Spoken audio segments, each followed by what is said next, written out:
Vientos. Entonces, a ver, ¿quién quiere comentar un poco lo que vimos la semana pasada? A ver, y aquí va para los tres grupos, ¿eh? ¿Qué comentamos la semana pasada?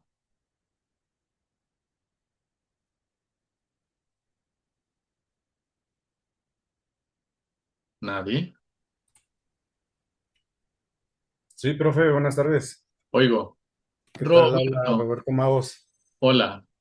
La sesión pasada yo no pude estar, pero me chuté el video. Y si mal no recuerdo, se empezó con la aclaración sobre que el género es un constructo social, no al 100% definido por lo biológico. Ah, De ahí partía la sesión anterior. Hmm, curioso. No, está bien. ¿Y de lo de ontología y filogenia? ¿Te acuerdas? No, eso no me tocó estar presente y en el video que yo alcancé a ver no había información, no, como que terminó lo de ontogenia y empezó lo de género. Fue lo que yo vi. Ok. No te preocupes, yo aquí aclaro las cosas. Germán. Bueno, yo lo que me acuerdo, bueno, no estuve, pero vi la grabación y creo que hablaban eso de la ontogenia y filogenia y de cómo se relacionaba el ser humano con otras especies y cómo se estudiaba el comportamiento en otras especies y se trataba de replicar en el humano, pero en este caso en los seres humanos era complicado porque ponía como ejemplo, por ejemplo, si los changos matan al bebé de una changa, pero que son hijos de otro chango, o Ajá. sea, eso era un poco complejo de explicar y de justificar en los humanos. Entonces, ahí como que está esa separación. También se habló como del patriarcado, que ahí, bueno, tengo muchas dudas, pero luego ya después las hago. Dale, dale.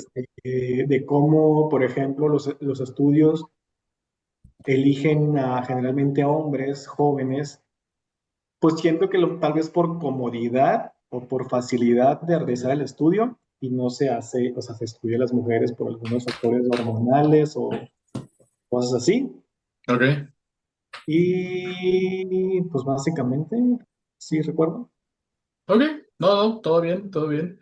Retomas algunos esbozos, algunos elementos que en efecto retomamos, es decir, que hacia yo un poco la crítica y además la necesidad de conectar ontogenia y filogenia, o ontología y filogenia, a los estudios de género, porque estudios de género, de una manera tibia, tocan la parte de la interpretación biológica. O sea, digo tibia porque inmediatamente la descalifican y se van por el rollo de lo socialmente construido, que está bien, pero dejan de lado un punto que al menos a mi criterio lo considero como una área de oportunidad, sobre todo en psicología y sobre todo cuando estamos precisamente abordando temas de bases biológicas de la conducta. ¿Y a ustedes qué les va a servir para conectar elementos vistos en su materia, pero evidentemente con, ¿cómo se llama? Con investigaciones actuales? Entonces, que les serviría muchísimo para ir conectando precisamente incluso metodología de la investigación. ¿Vale? Bueno, ese también era parte de la justificación, porque yo lo vi como un todo unificado.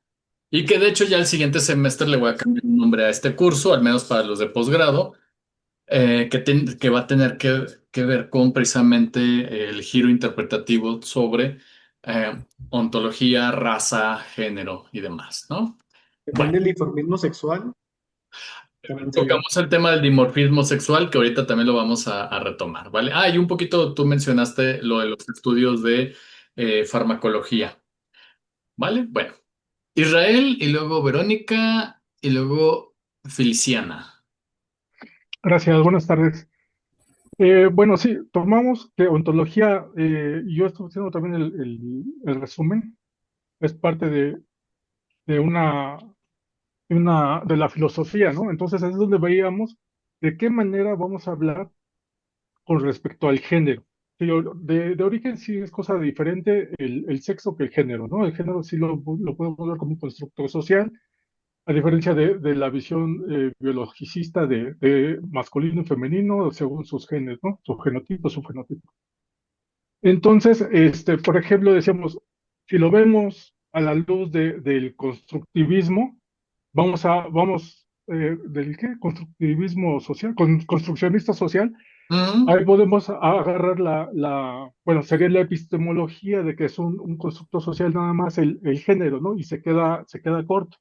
Nos decía que para usted era importante eh, tomar, o bueno, o no apartarnos de esta ontología animalista para, diría algo así, ¿no? Dijo, Dale, bueno, no te preocupes, con tus propias palabras. Ahorita yo aclaro términos, pero está bien, está bien. ok, ok, que no podemos dejar de percibirnos como animales, para pronto, ¿no? Porque tenemos esta tendencia a decir no, o bueno, a decir que se diga en general, ¿no? O en los medios, que somos otra especie diferente y que tenemos un grado de, poder superior al resto de las especies y en eso nos estamos ahora sí que ahí consumiendo nuestro propio planeta, nuestros recursos, ¿no? De Ujú. ahí eh, comentamos em, algo, hablamos de lo de los estudios que, bueno, la investigación que se hace solamente en machos ratones y que de Ujú. ahí pasa en pruebas machos humanos y ya hasta el momento que sale a la venta y lo empiezan a consumir mujeres son quienes tienen más problemas de daño, bueno, de efectos colaterales o secundarios de los medicamentos, vacunas o lo que sea que tomen.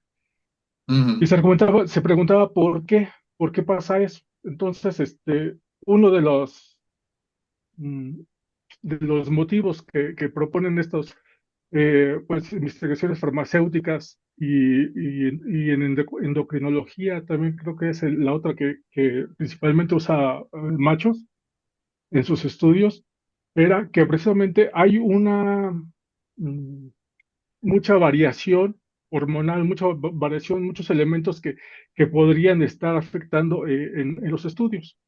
Entonces, de ahí fuimos o lo equiparamos a por qué. O sea, si estamos diciendo, no, las mujeres no, bueno, o las femeninas no nos sirven para tener una muestra em, homogénea, agarran ese mismo criterio para decir, no, es que ustedes socialmente no pueden desarrollarse, no pueden estar en lugares de poder, no pueden votar, no pueden hacer eso. En ese mismo sentido, o con Ujú. ese mismo criterio, se califican y se descartan, ¿no? Claro. Entonces, pues básicamente eso es lo que tomé.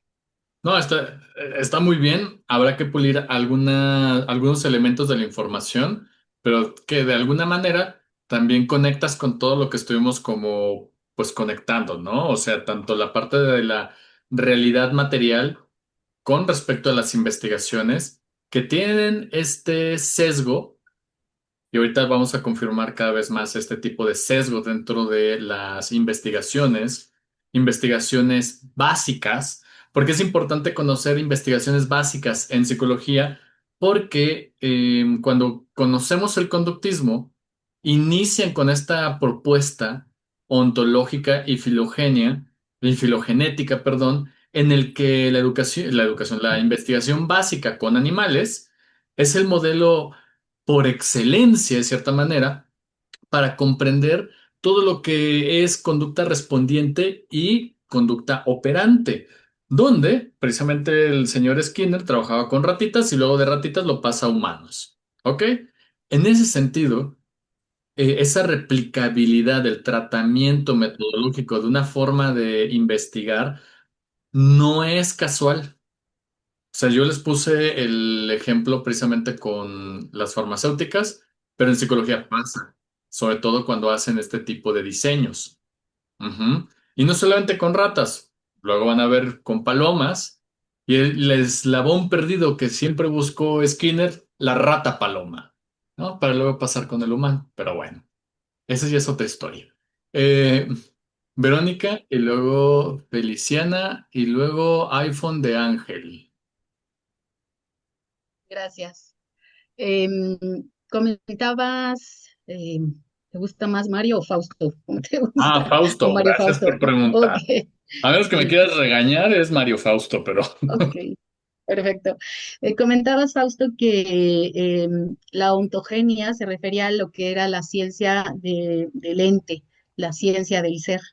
ujú, Entonces, la ontogenia es el estudio del ser. Y más bien este es un punto de vista más filosófico, ¿no? Que biologista, como decías tú. ujú, Em, Comentabas que que la noción de ontología no es única, depende de la teoría en la que te posiciones. Y nos presentabas aquí una tabla muy interesante de cómo, dependiendo de la corriente psicológica, es como se entiende la ontología.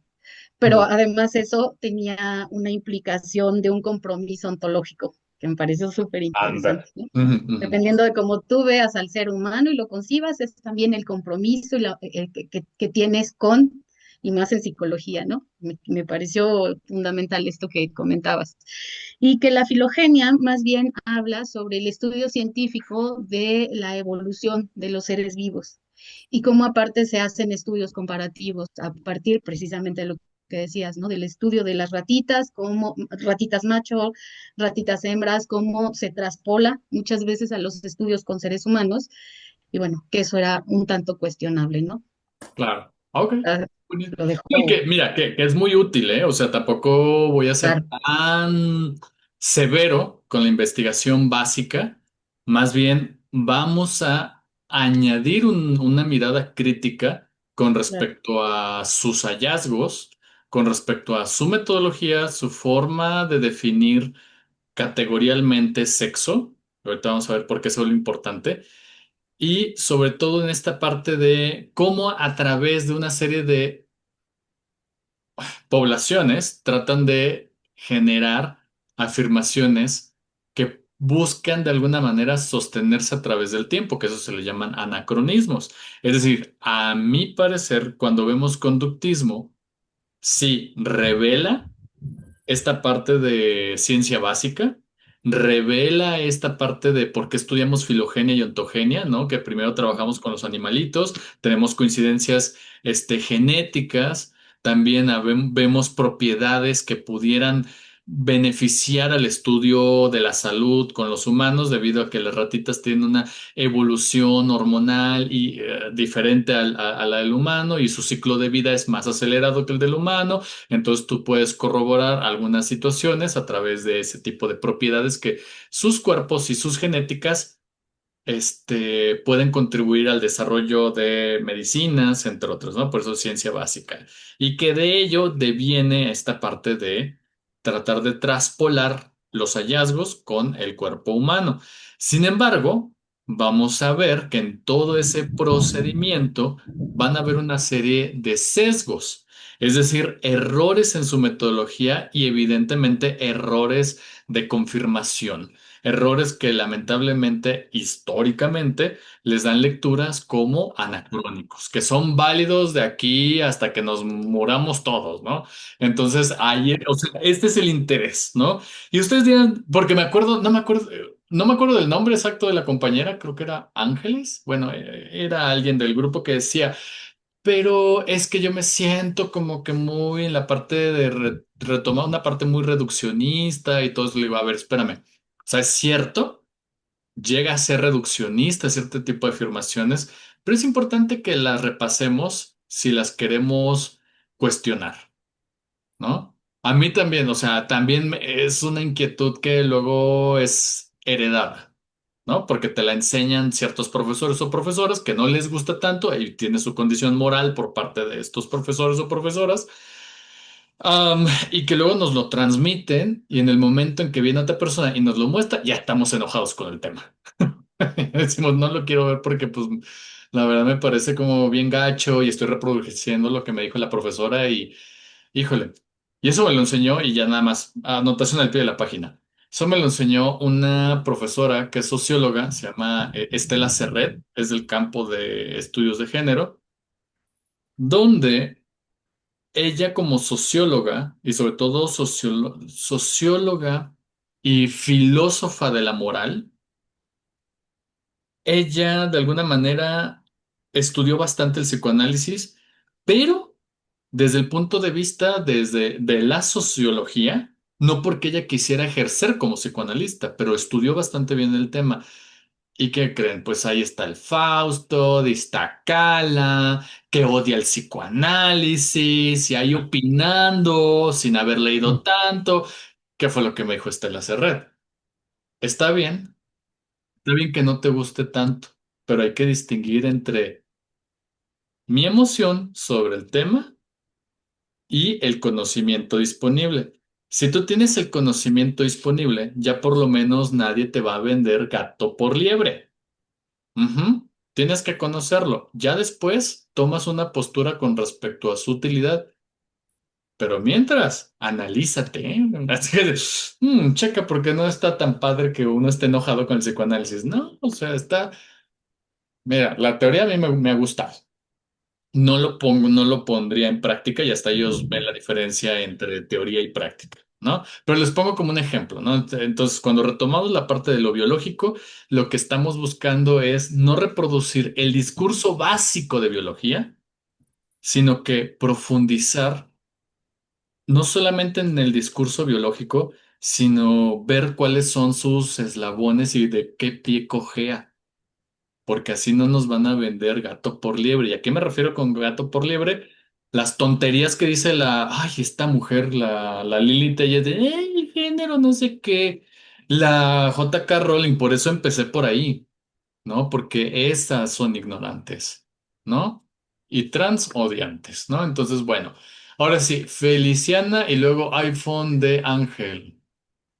Ay, qué bueno que estén muy participativos. Yo me quedé con lo de, se me fue, no sé si filogenia o ontogenia, de cómo el género se ha ido desarrollando a través de las diferentes etapas que hemos vivido de la historia, cómo se percibe qué debe ser femenino, qué debe de ser masculino, y cómo este ha sido afectada dependiendo de la cultura o el lugar donde nos encontremos. Venía en un video que decía que el tejer canastos, ¿a quién le debería de Mm, corresponder, no? Pues a las dale. mujeres. Ujú, ujú. Y pasaba que dicen, no, dices que en esta comunidad quienes realizan los cestos o las canastas tienen que ser los hombres, porque los hombres son los que van a cazar. Y tú te quedas de, ay, y son actividades que uno define que deben de ser para hombres o que deben de ser para mujeres y que no debe de ser así, ¿no?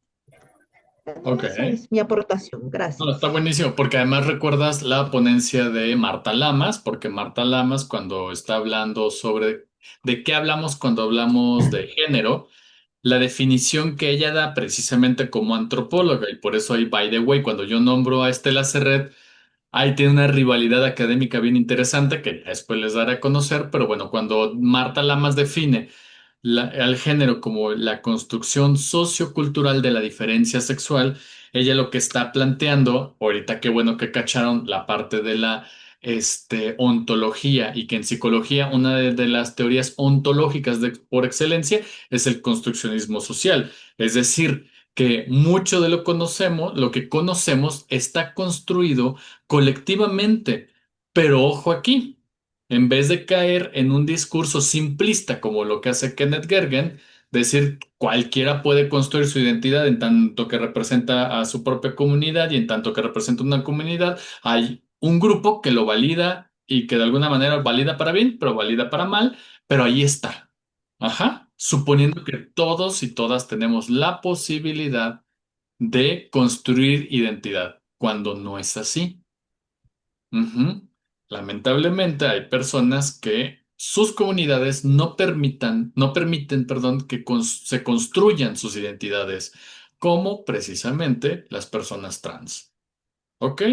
Entonces, Ya no voy a dar acceso.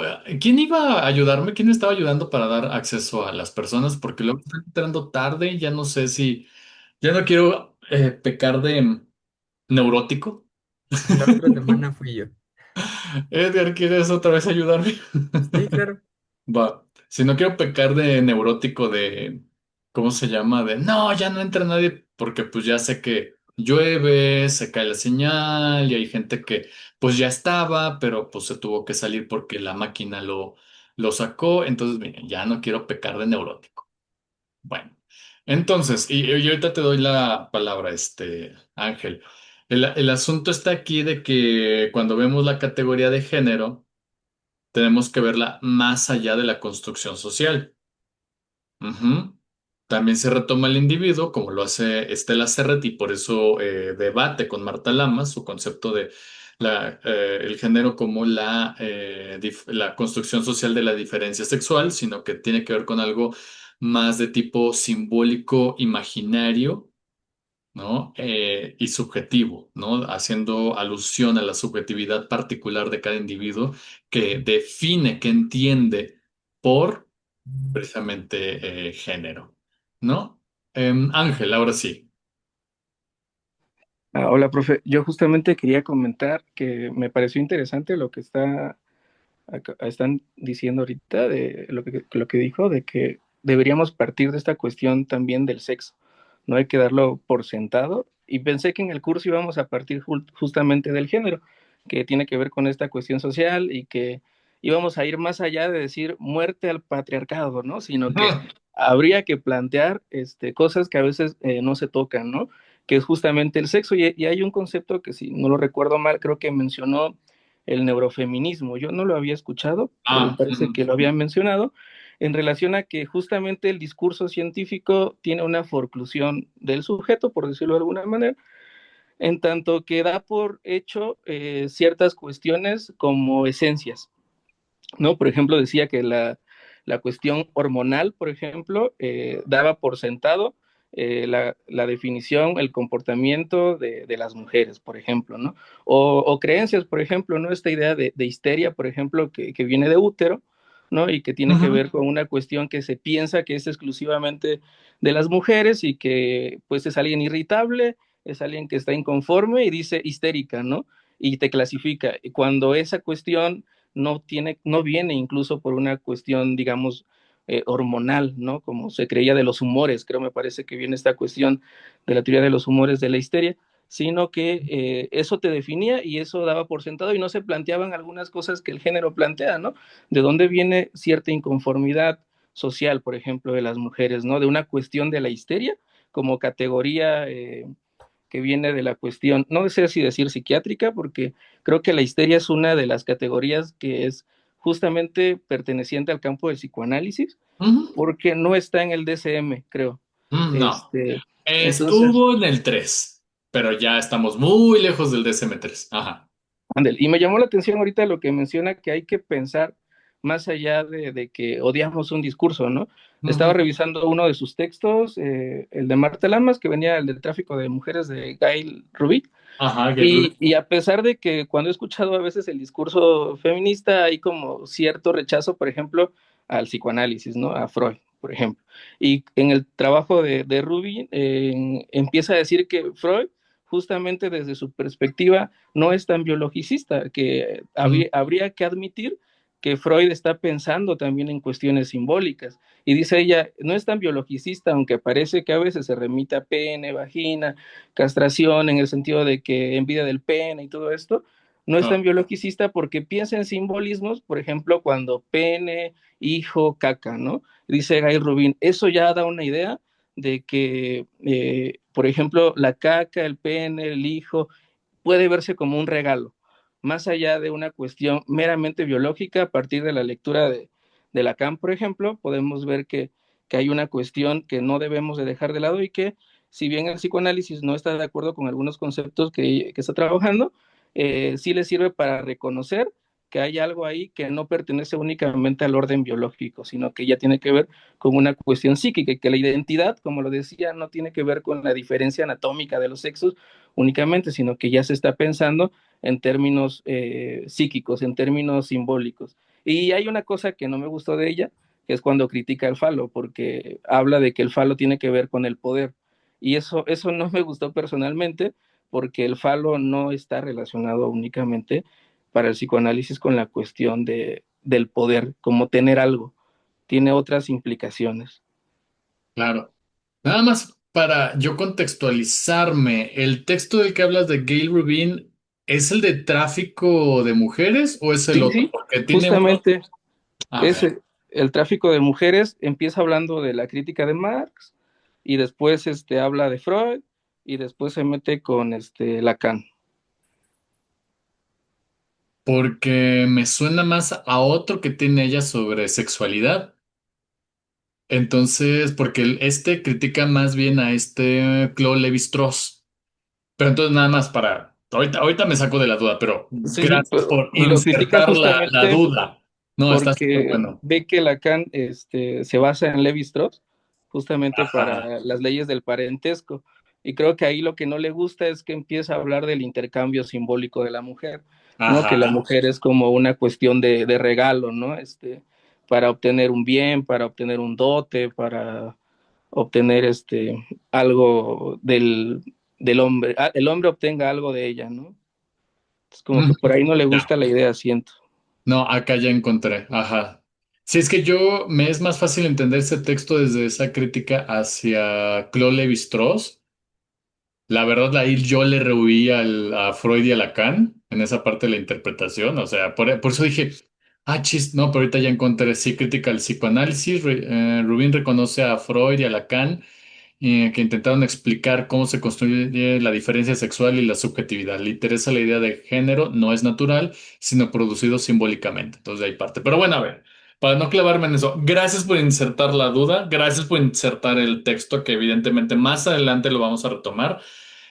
Aquí lo quiero conectar nuevamente a la parte de que estamos mirando de una manera crítica cómo se define la materialidad del cuerpo que tiene que ver con el sexo. ¿Por qué el sexo se convierte como en, en un sesgo, como lo dice el artículo, en las investigaciones biomédicas? Ya lo vimos que de alguna manera en la distribución de datos, dependiendo la disciplina, vamos a ver que ocupan en sus mayores estudios a los machos porque definen al sexo de las hembras como aquel cuerpo que no se puede de alguna manera controlar tanto como el del macho por la variabilidad hormonal. La crítica aquí que vamos a establecer es la definición del sexo como una categoría únicamente binaria, a lo que en estudios de estadística, cuando tú tienes unidades binarias, lo que tú haces es básicamente definir estas variables como cero absoluto y no un cero relativo. Es decir, ¿está o no está? ¿Tiene este sexo o no tiene este sexo? Ujú. Y no miran más allá de esa categoría, porque además el día de hoy hubo una presentación de libro por parte de un investigador de California, creo que es de la Universidad de Berkeley. Fue invitado am, por diversas académicas de la Facultad de Ciencias de la UNAM y me pareció bien interesante y esclarecedor los problemas de la definición del sexo como una variable binaria, primero binaria, segundo una variable nominal y de esta variable nominal única y exclusivamente pensado y analizado desde el cero absoluto. Es decir, ¿existe o no existe? ¿Lo tiene o no lo tiene? ¿Tiene pene o no tiene pene? Ajá. Entonces lo que vamos a ir trabajando poco a poco es desmontar la idea de que la definición única necesaria en todo tipo de investigación es una definición del sexo desde una unidad binaria, porque incluso dicen, a ver, cuando tú haces un estudio anatómico, ajá, de la fisiología del corazón, por ejemplo, del miocardio, tú no tienes la certeza de que el miocardio pues sí, el órgano, le pertenezca a un sexo en específico. Ujú. O sea, el corazón no tiene sexo, el hígado no tiene sexo. ¿Por qué entonces la variable sexo se vuelve importante aquí? O sea, eso es lo que quieren plantear. ¿Y por qué en psicología nos importa la variable sexo? Porque continuamente, desde los estudios de Skinner y todos los conductistas que le siguieron, siempre trabajaron con el sexo masculino, el sexo del hombre, pues. Ujú. Considerando como esta unidad representativa. ¿Ok? Entonces, bueno, ahí tenemos como ciertos elementos. Ahora, a ver, yo planteé dos preguntas de investigación, de chiqui investigación, porque tampoco es algo que pudiera yo sentirme orgulloso y que ya hice una super investigación. No, no, no. A este tipo de estudios se llaman estudios panorámicos de investigaciones realizadas a través del tiempo. Ajá. Entonces, yo planteé estas dos preguntas, ¿no? Las diferencias sexuales en fuerza asociadas a la testosterona y otras hormonas, ¿son estadísticamente significativas en población general? ¿Cuáles son los tamaños del efecto? Es decir, que cuando tú tienes dos poblaciones, aquí yo estoy ya suponiendo que las y los investigadores definen la categoría de sexo como una unidad binaria. Y cuando tú tienes unidades binarias, hay algo que se le llama la D de Cohen en estadística. La D de Cohen lo que te hace es que te saca dos campanas de Gauss, ¿no? O sea, de distribución normal.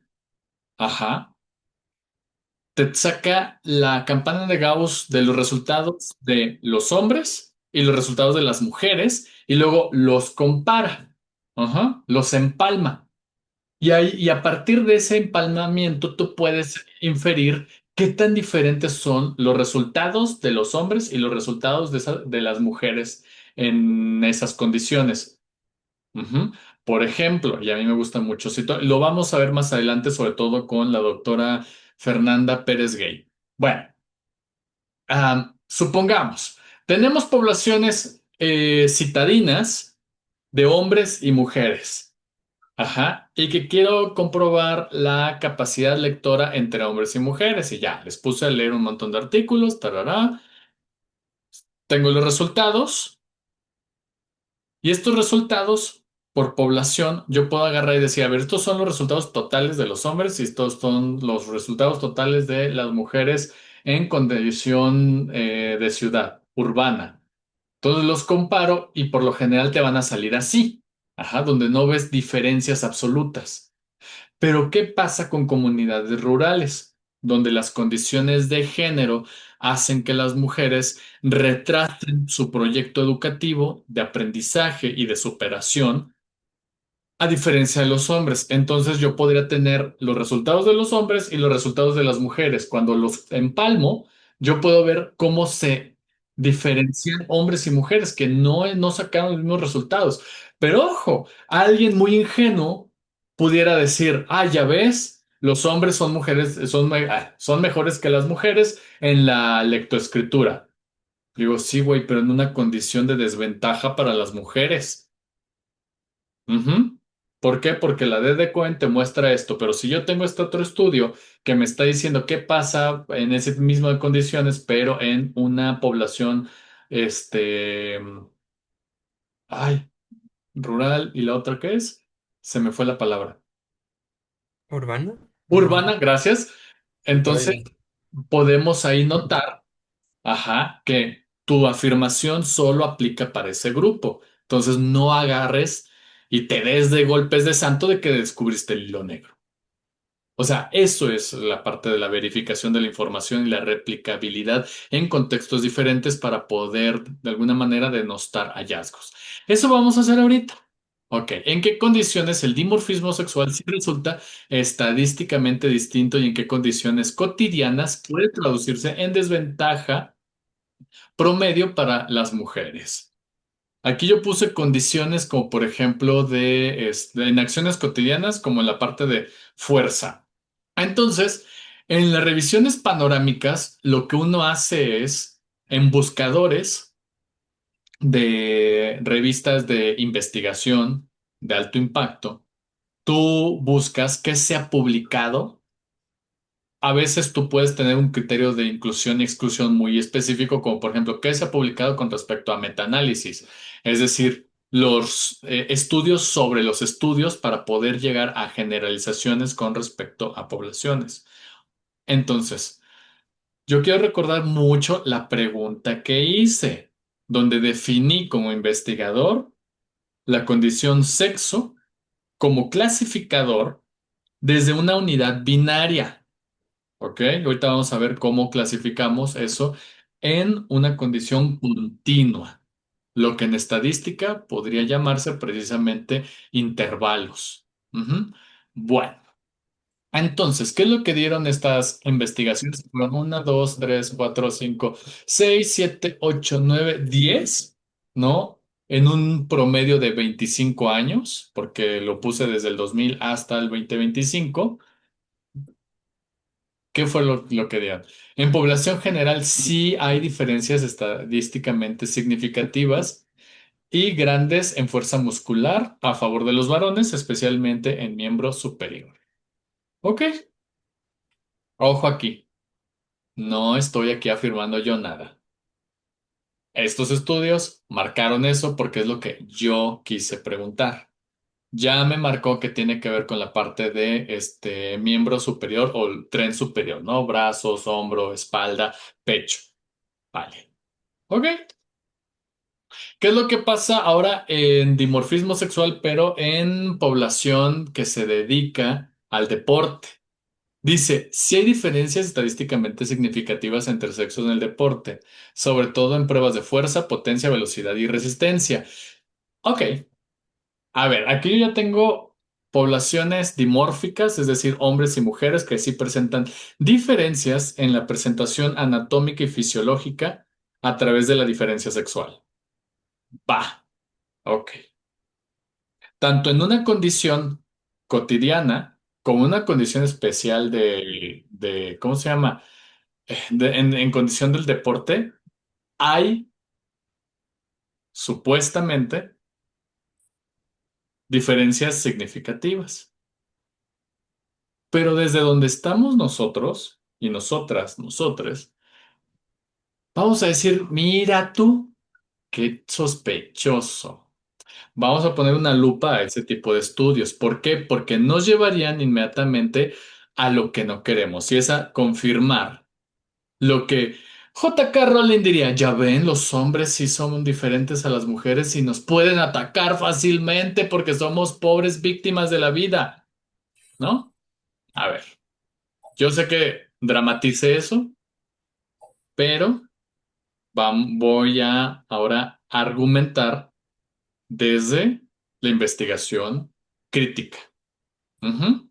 No me voy a creer del todo este tipo de resultados y voy a dar argumentos de por qué no me lo voy a creer del todo. Feliciana, ¿quieres decir algo? No entra aquí lo que sucedió con, ay, la nadadora, Ah, sí, sí, este, sí, sí, todas y ellas. Sí, sí, sí, el caso de con la Imane boxeadora. Khalif, o sea, la Ajá. boxeadora Imane Khalif y... Ok, hoy voy para allá, voy para allá, voy para allá. Tienes toda la razón, tienes toda la bocota llena de razón. Ajá. Entonces, Edgar. Sí, una duda muy breve. ¿Qué se puede considerar estadísticamente significativo? No Ah, ok, sé. muy buena pregunta. ¿Cuándo Gracias. precisamente tú sometes tus datos a una prueba adicional? Porque, a ver, ustedes van a conocer que tenemos estadística diferencial, que es más bien, repito, tenemos estadística descriptiva y estadística inferencial. Descriptiva, lo que significa básicamente es que tú vas a dar datos acumulados Ajá, en porcentajes en su gran mayoría. Y el análisis puede ser de variables nominales y ordinales, es decir, cualitativas, como cuántos hombres tuviste y cuántas mujeres, así como precisamente cómo se van relacionando en algunos pequeños detalles. Ujú. Cuando haces estadística inferencial, aplicas pruebas. ¿A qué se refiere eso? Que tú testeas esos resultados para ver esta parte de significancia. ¿A qué se refiere con la significancia? Que ves precisamente las diferencias, que tanto estos datos se pueden comparar entre grupos. Entonces tú puedes compararlo con con el mismo grupo o con grupos diferentes en momentos distintos. Entonces ahí depende la decisión que tú tomes del por qué hiciste tal medición.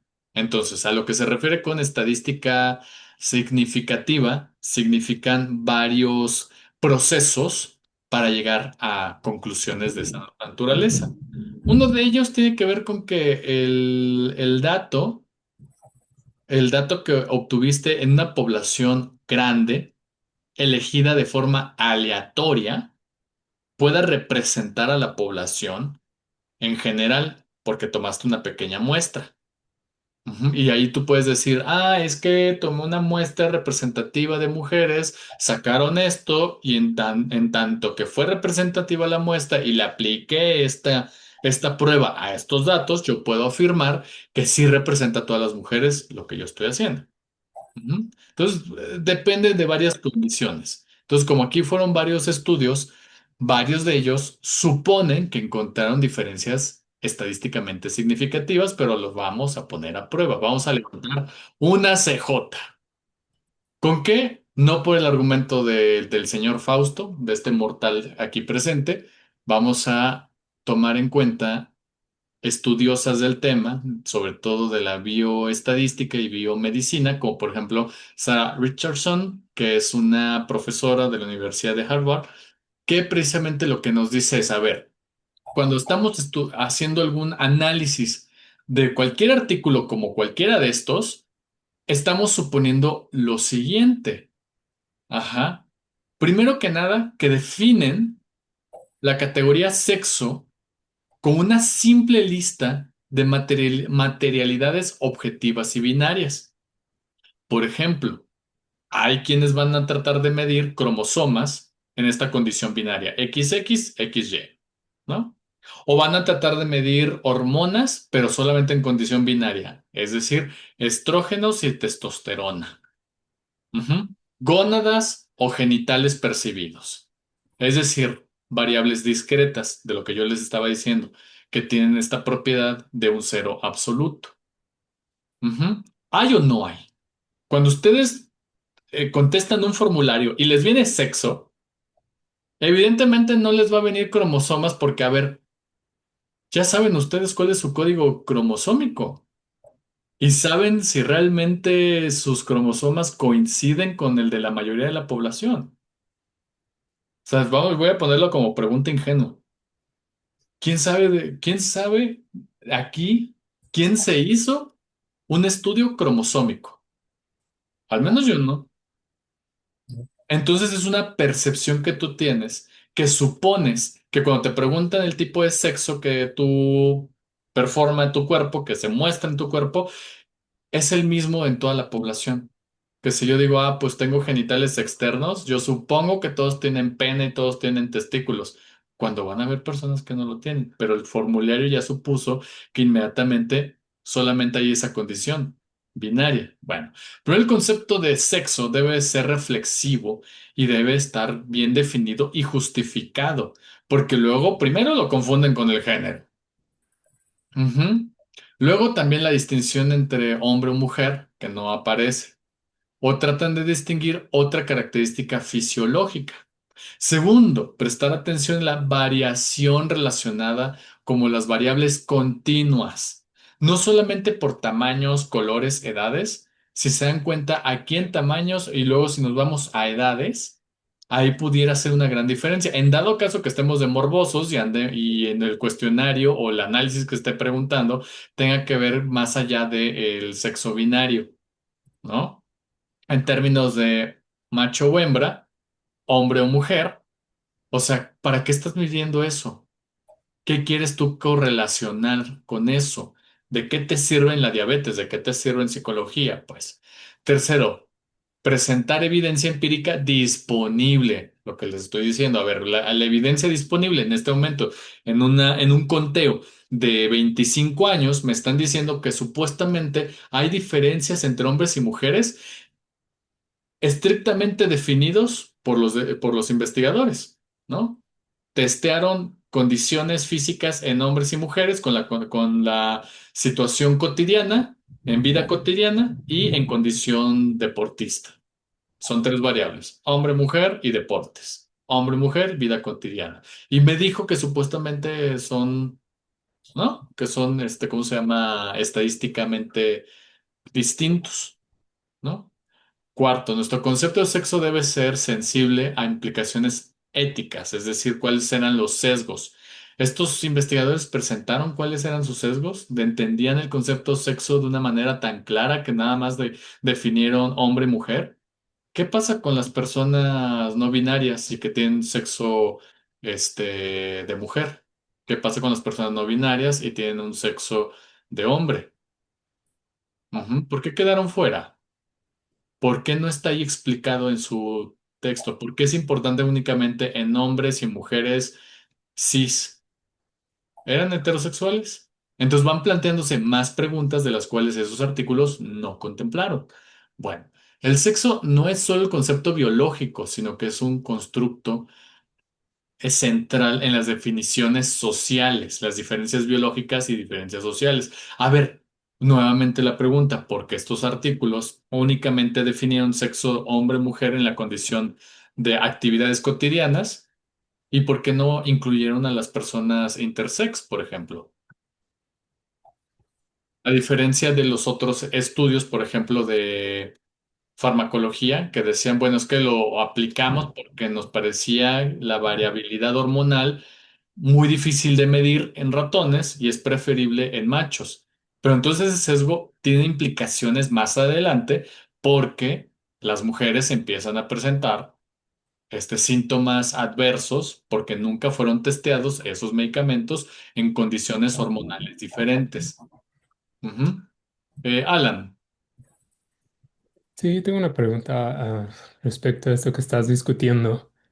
Y la pregunta es, como mencionaste, estos estudios muestran que son estadísticamente significativos. Ujú. Entonces, cuando consideramos a personas inter o binarias, ah, la pregunta es, el porcentaje de la población, y me refiero a población estadística, que sería tomar en cuenta cuando consideras este tipo de personas, afectaría de tal manera esos estudios o la significancia de estos estudios.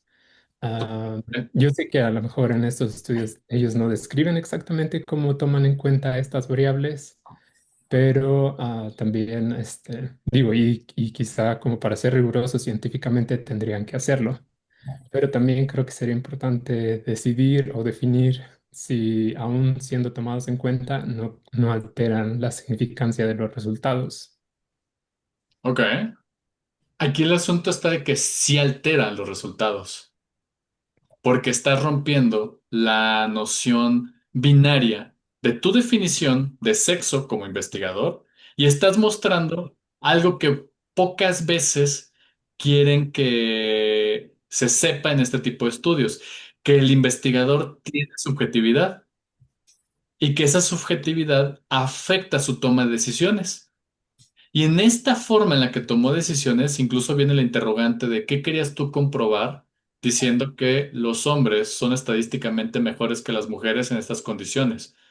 Y ahí viene el papel político de la ciencia. Ajá. Que aquí me voy a un argumento que plantea la doctora Lucía Sichia con respecto a am, la suposición o la hipótesis de la inferioridad de las mujeres a través de la historia de la ciencia, en la cual esas hipótesis lo único que han hecho es tratar de comprobar esta inferioridad a través del tiempo con las tecnologías disponibles. Ujú. Eso es lo importante de este tipo de textos, porque si uno ya empieza a comprender cómo funciona la estadística está manipulada por también el investigador. Por eso hay una parte muy rigurosa en la parte de preguntar por qué tomaste en cuenta esas variables. ¿Por qué esas variables únicamente? ¿Qué querías demostrar? Por eso planteas hipótesis. ¿Y por qué tu hipótesis está centrada en las diferencias entre hombres y mujeres cuando ves que hay diferencias entre mujeres trans, hombres no binarios? ¿Por qué no los incluiste? ¿Cuál era tu interés de solamente mostrar hombres y mujeres? Y ahorita vamos a ver con respecto al dato, porque me pareció muy buena, muy oportuna la pregunta de Edgar al decir, ¿qué es un dato estadísticamente significativo? Puede mostrar muchas cosas. Por ejemplo, tú puedes decir que hay algo estadísticamente significativo en grupos pequeños, pero en dado caso esa significancia carece de valor porque el grupo fue pequeño.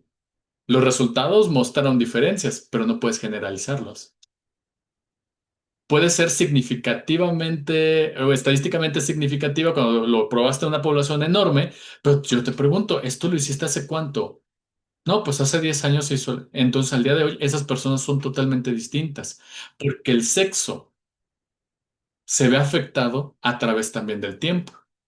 ¿Me vas a decir que la tonalidad muscular que el día de hoy tú presentas es la misma a la que tú tenías 15 años?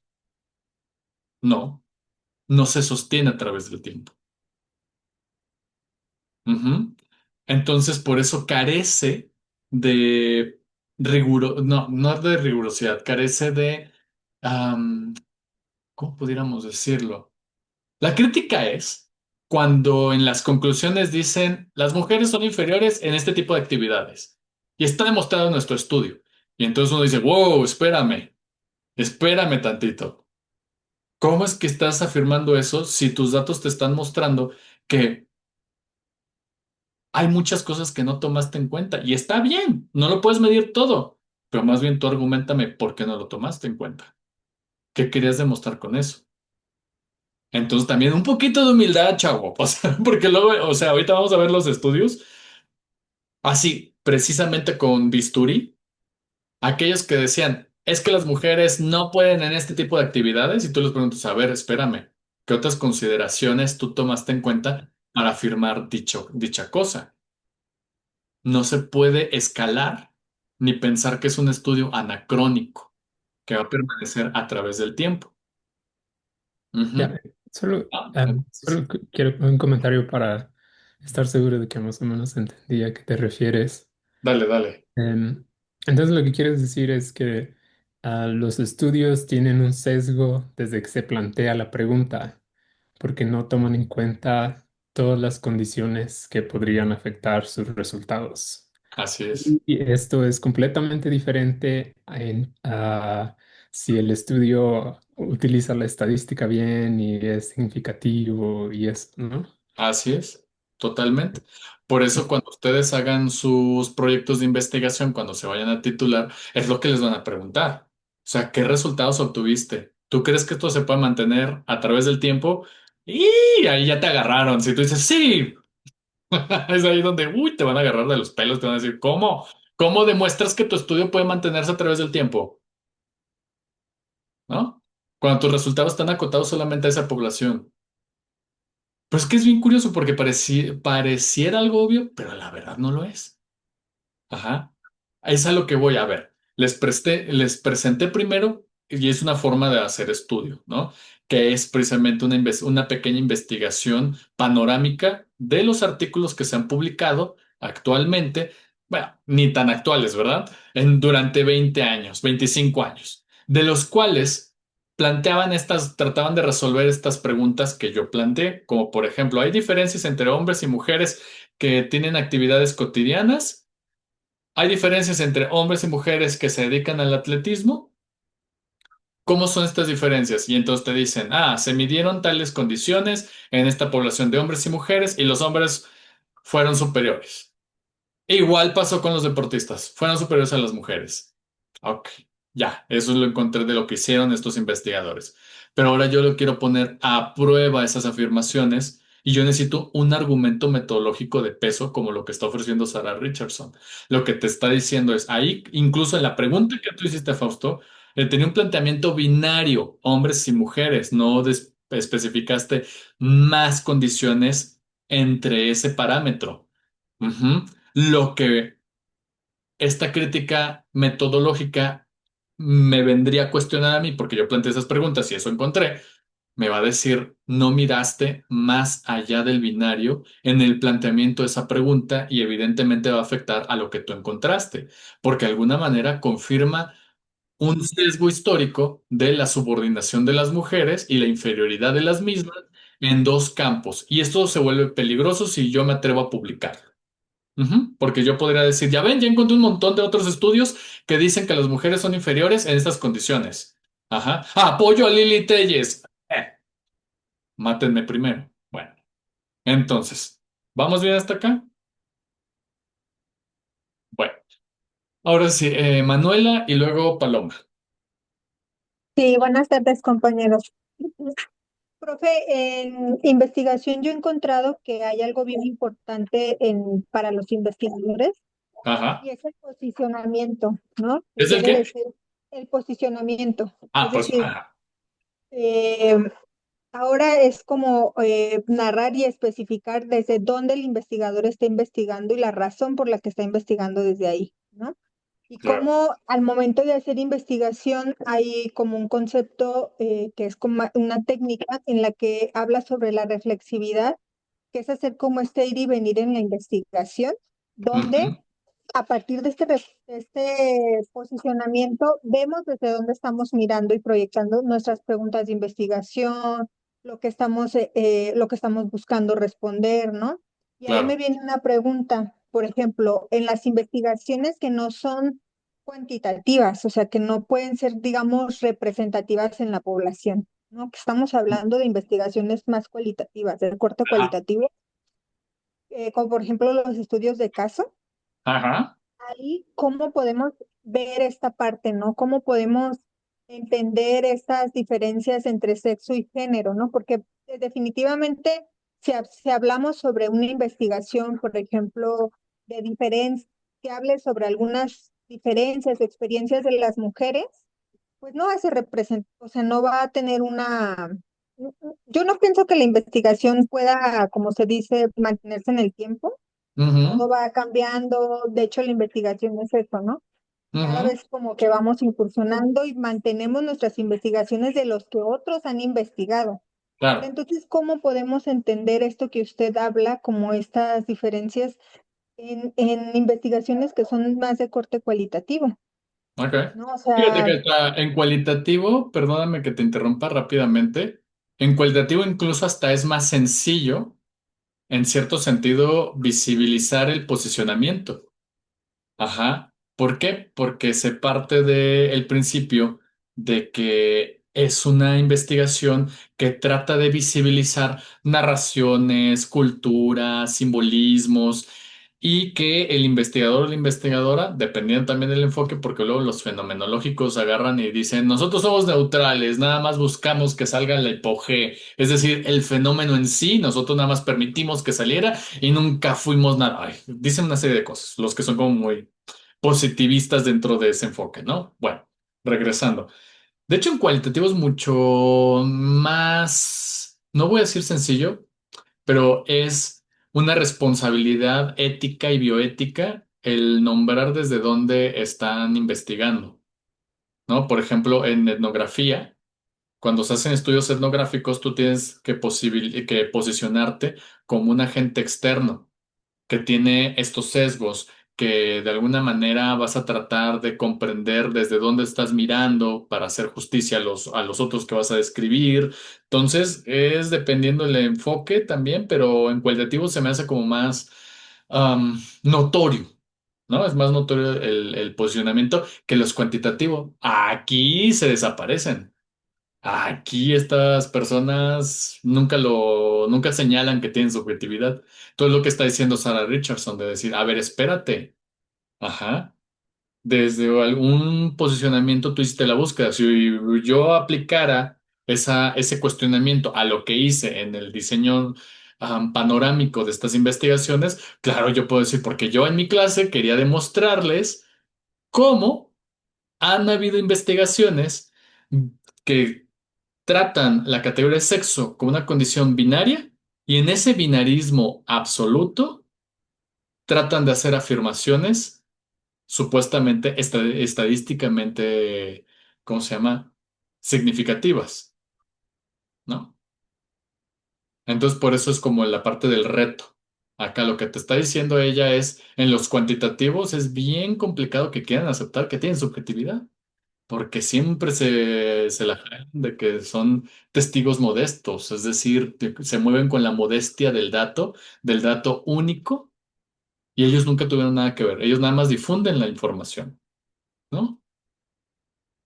Entonces, más o menos ahí, pongamos de ejemplo a Gatel.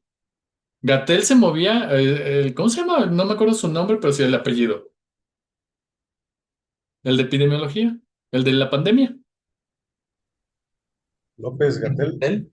Bueno, López Gatel, bueno, sí, a este señor.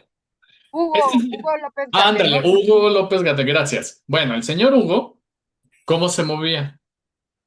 ¿No? Esa es la crítica que vamos a hacer desde estas posturas, ¿no?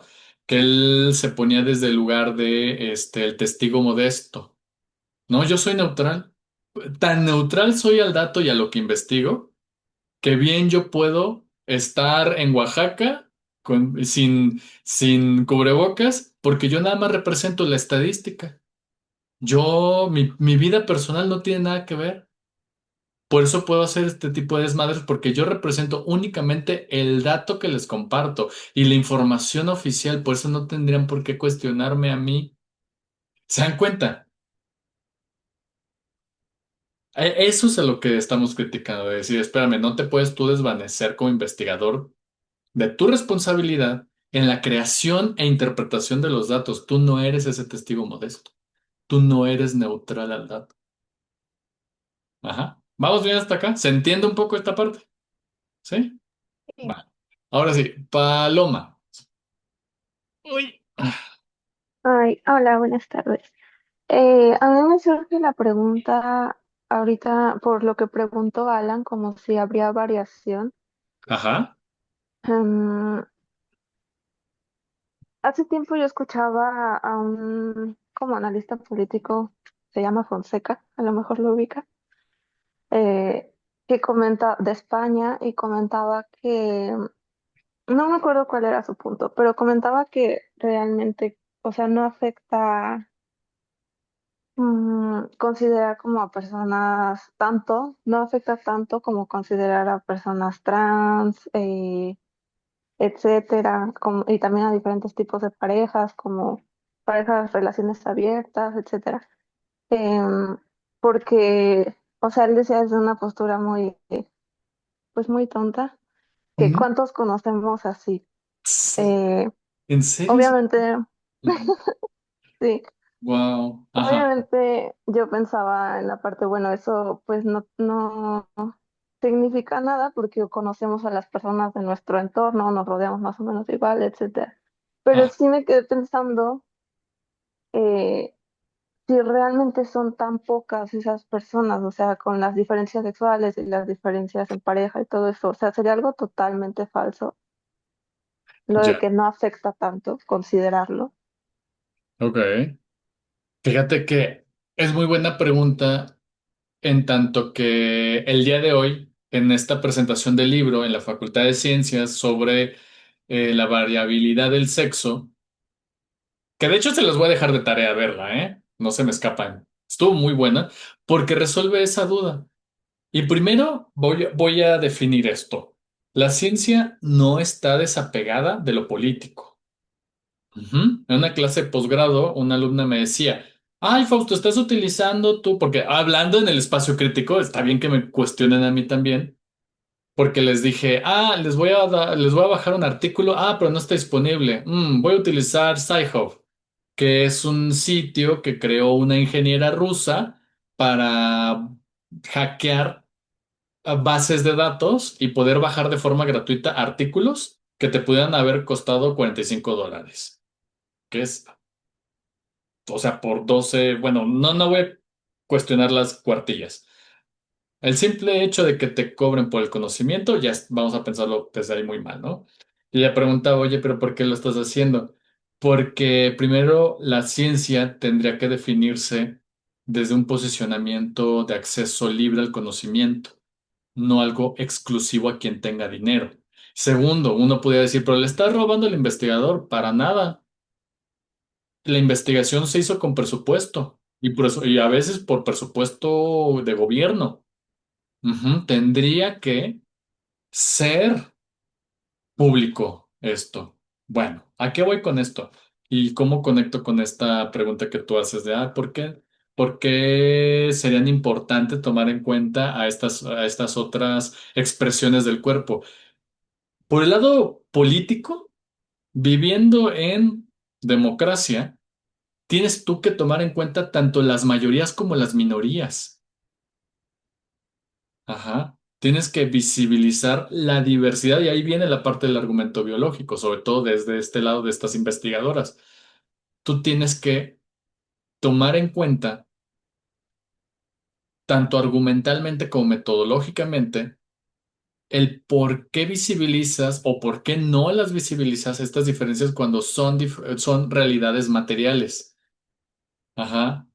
Por ejemplo, salgámonos del binario nada más de este, vagina, pene. ¿No? ¿Qué pasa con el espectro intersexual? Ujú. ¿Por qué no lo tomaste en cuenta? O sea, yo le preguntaría ay, es que es muy poquita la población. No importa. Tú tienes que tener un argumento de peso del por qué no agregaste a esta población. Ajá, ¿qué querías demostrar únicamente con esta investigación binaria? Y si te dan un argumento así, ay, es que son bien poquitos, mira, ahí, gracias. Ya no vuelvo a preguntar más. Ya sé la postura del investigador, ya sé que no tiene interés, incluso ahí tiene un posicionamiento muy claro. Incluso hasta de ignorancia metodológica. Tú tienes que argumentar por qué sí, por qué no tomas decisiones. Ajá. Entonces, coincido contigo cuando tienes esta expresión de que dijo esto muy tonto. O sea, yo creo que es muy torpe, ¿no? Afirmar desde ahí, porque mínimo tú puedes decir, bueno.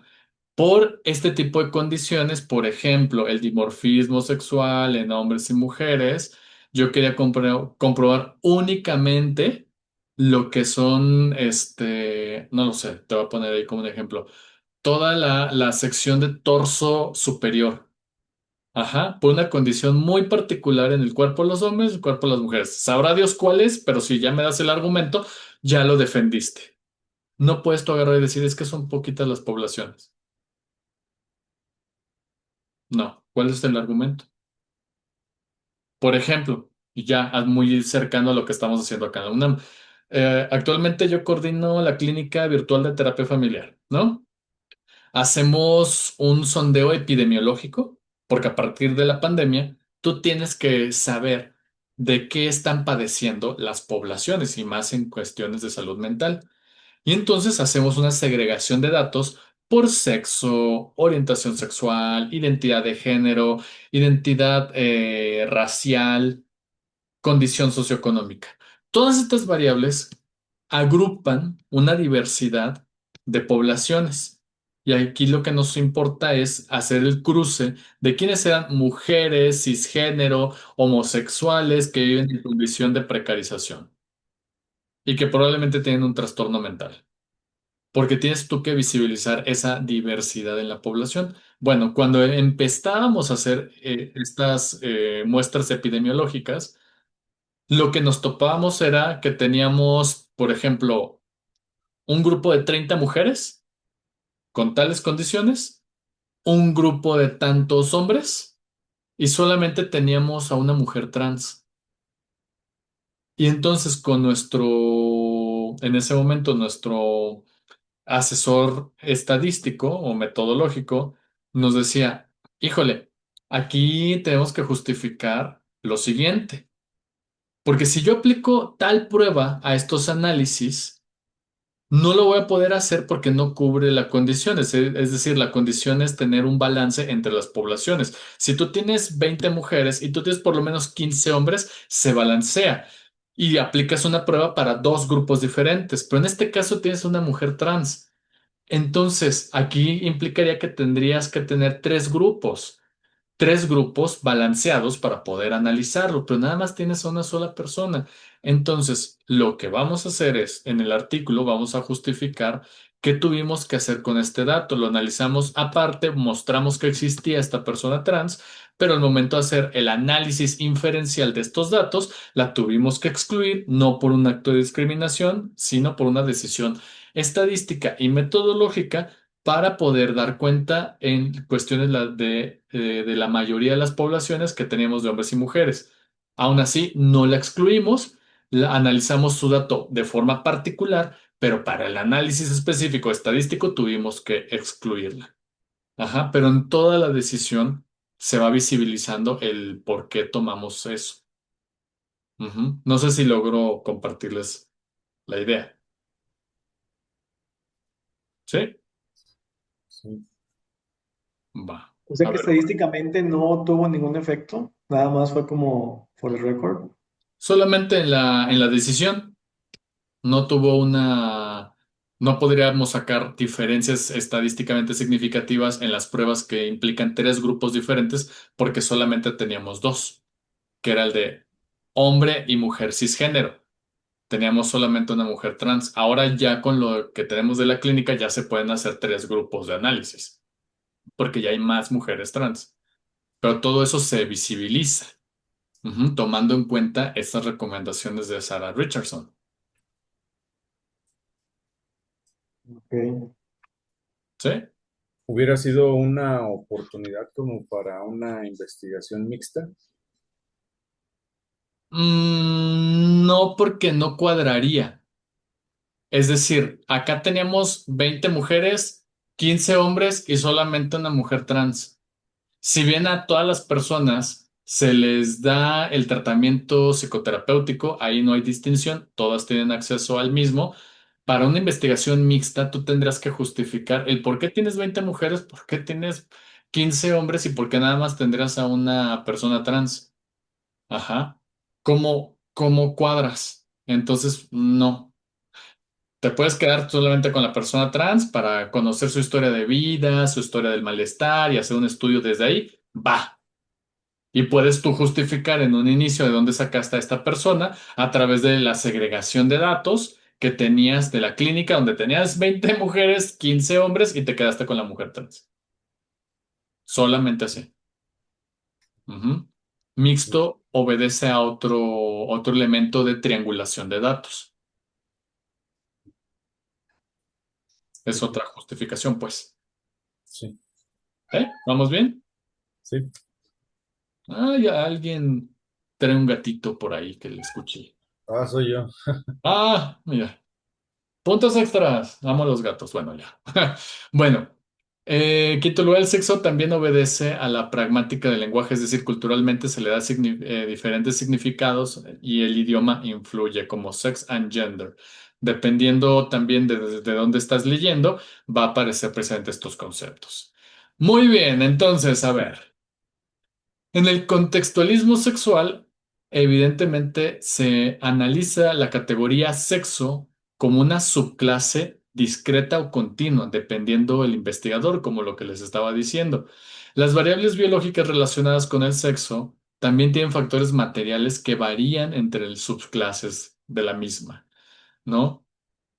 Por ejemplo, lo que les decía, que puede variar de cultura, tamaño, y evidentemente expresión hormonal que tiene ese cuerpo que porta ese genital. Ujú. Entonces no es solamente una variable discreta, es una variable continua, cambia a través del tiempo. Entonces el contexto de la investigación tiene limitaciones. Ujú. Entonces es lo que principalmente quiere demostrar Sarah Richardson para que lo tengamos siempre en cuenta. Por lo tanto, aquellas afirmaciones que hagan de es que las mujeres son así o por lo tanto la pregunta es ¿qué cosas tú definiste como sexo como para llegar a ese tipo de hallazgos, ¿no? Ahora, Analizando precisamente estos estudios, desde Sarah Richardson y el contextualismo sexual, podemos llegar a lo siguiente. Y voy a necesitar mover aquí. ¿Cómo se llama? Ay, es que luego me interrumpe la camarita, ¿no? Bueno, donde se miran todos y todas. Todos los estudios parten de una comparación binaria, hombres versus mujeres, sin considerar a personas intersexuales, personas trans, ni la diversidad de trayectorias hormonales y entrenamientos. No es igual la cantidad hormonal que yo puedo poseer en este momento, ya sea por alimentación. Recordarán que cuando uno se toma una prueba de sangre, te piden que sea antes de tomar cualquier alimento, porque altera precisamente la respuesta hormonal en cuerpo. Por eso te piden que para la parte de análisis de diabetes no consumas nada con azúcar. Entonces acá la pregunta es, a ver, si tan importante es la variable hombres y mujeres, ¿por qué no en estos estudios no consideraron la variabilidad hormonal en términos de la alimentación que tuvieron cada uno de estas personas evaluadas? Ujú. Si hay un supuesto de que la testosterona afecta en el desempeño de cierto tipo de actividades, ¿por qué no mediste la cantidad de testosterona? Pues, y hay estudios que no lo midieron, solamente midieron la ejecución de hombres y mujeres, pero jamás vieron la condición en la que se encuentra esa situación. ¿Qué tal si venían con alguna... Ay, ¿cómo le llaman? El antidoping. ¿Por qué no le hiciste antidoping? Pues, si tú querías ver las diferencias entre hombres y mujeres, entonces solamente te quedaste con la autopercepción del cuerpo, de la diferencia sexual, donde marcaron en tu cuestionario hombre y mujer, y nunca te aseguraste de la realidad material que tiene que ver con la cantidad hormonal en sangre en ambas personas. Y uno podría decir, a ver, mis limitantes son de que no tenía dinero para comprar las pruebas.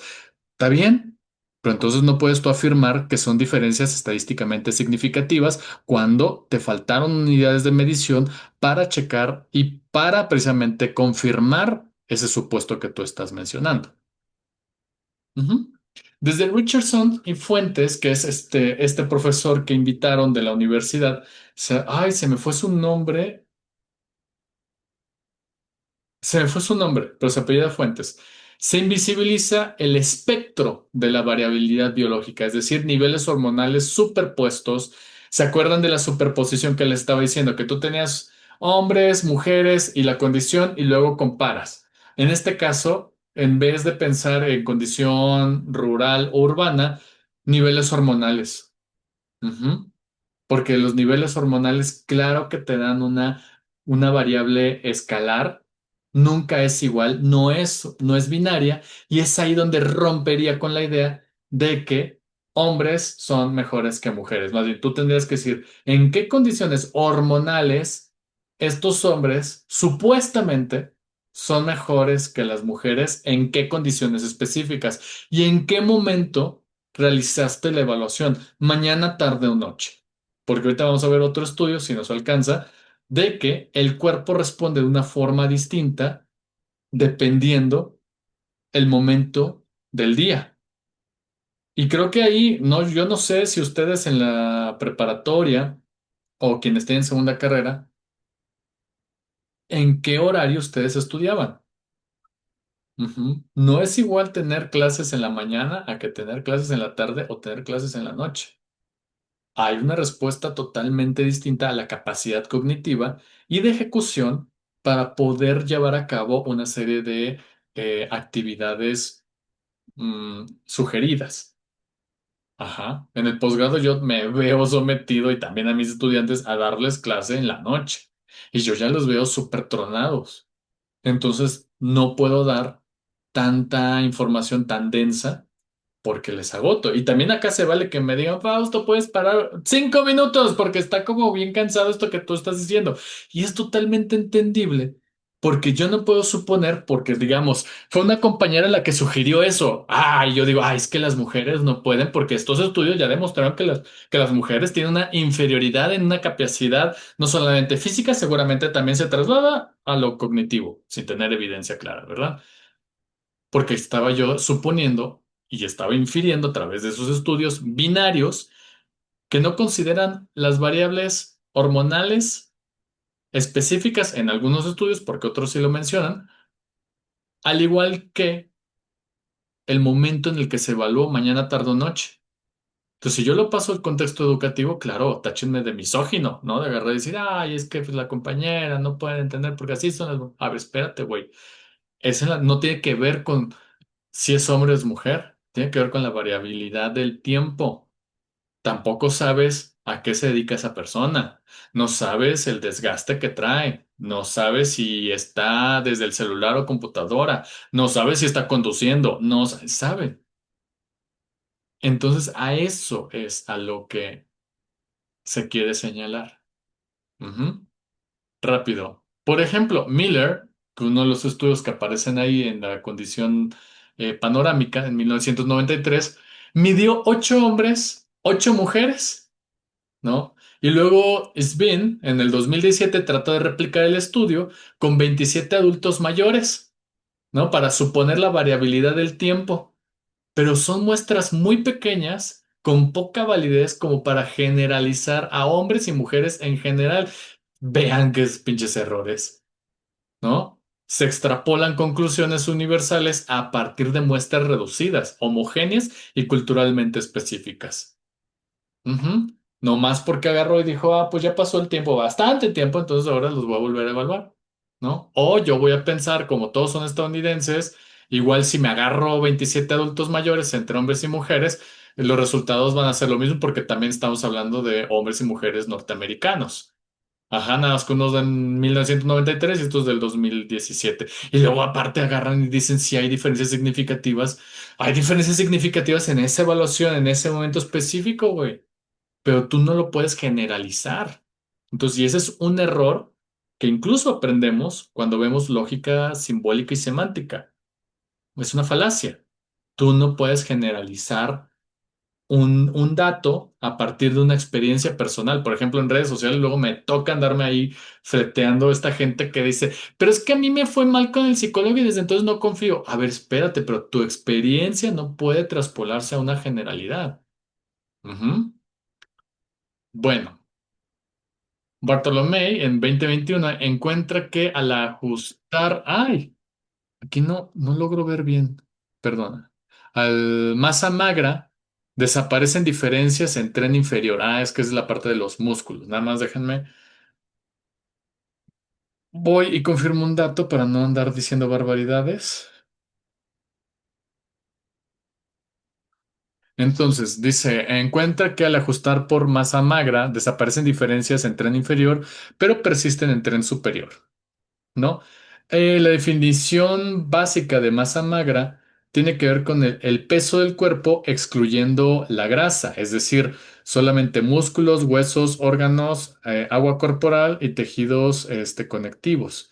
Por ejemplo, aquí es como, no sé si han ido con estos nutriólogos deportivos que te dicen, agárrate de esta chingadera. Y te agarras de esa chingadera y te dice, ah, tú tienes esto, esto y lo otro. Y te hace como, se le llama el InBody y que te dice cuánto tienes de cada cosa. Bueno, a eso es a lo que se refiere, que les midieron desde ahí, ¿no? Sin tomar en cuenta precisamente la grasa en cuerpo. Muestra que al normalizar volumen sanguíneo y hemoglobina se eliminan brechas de BO-PIC.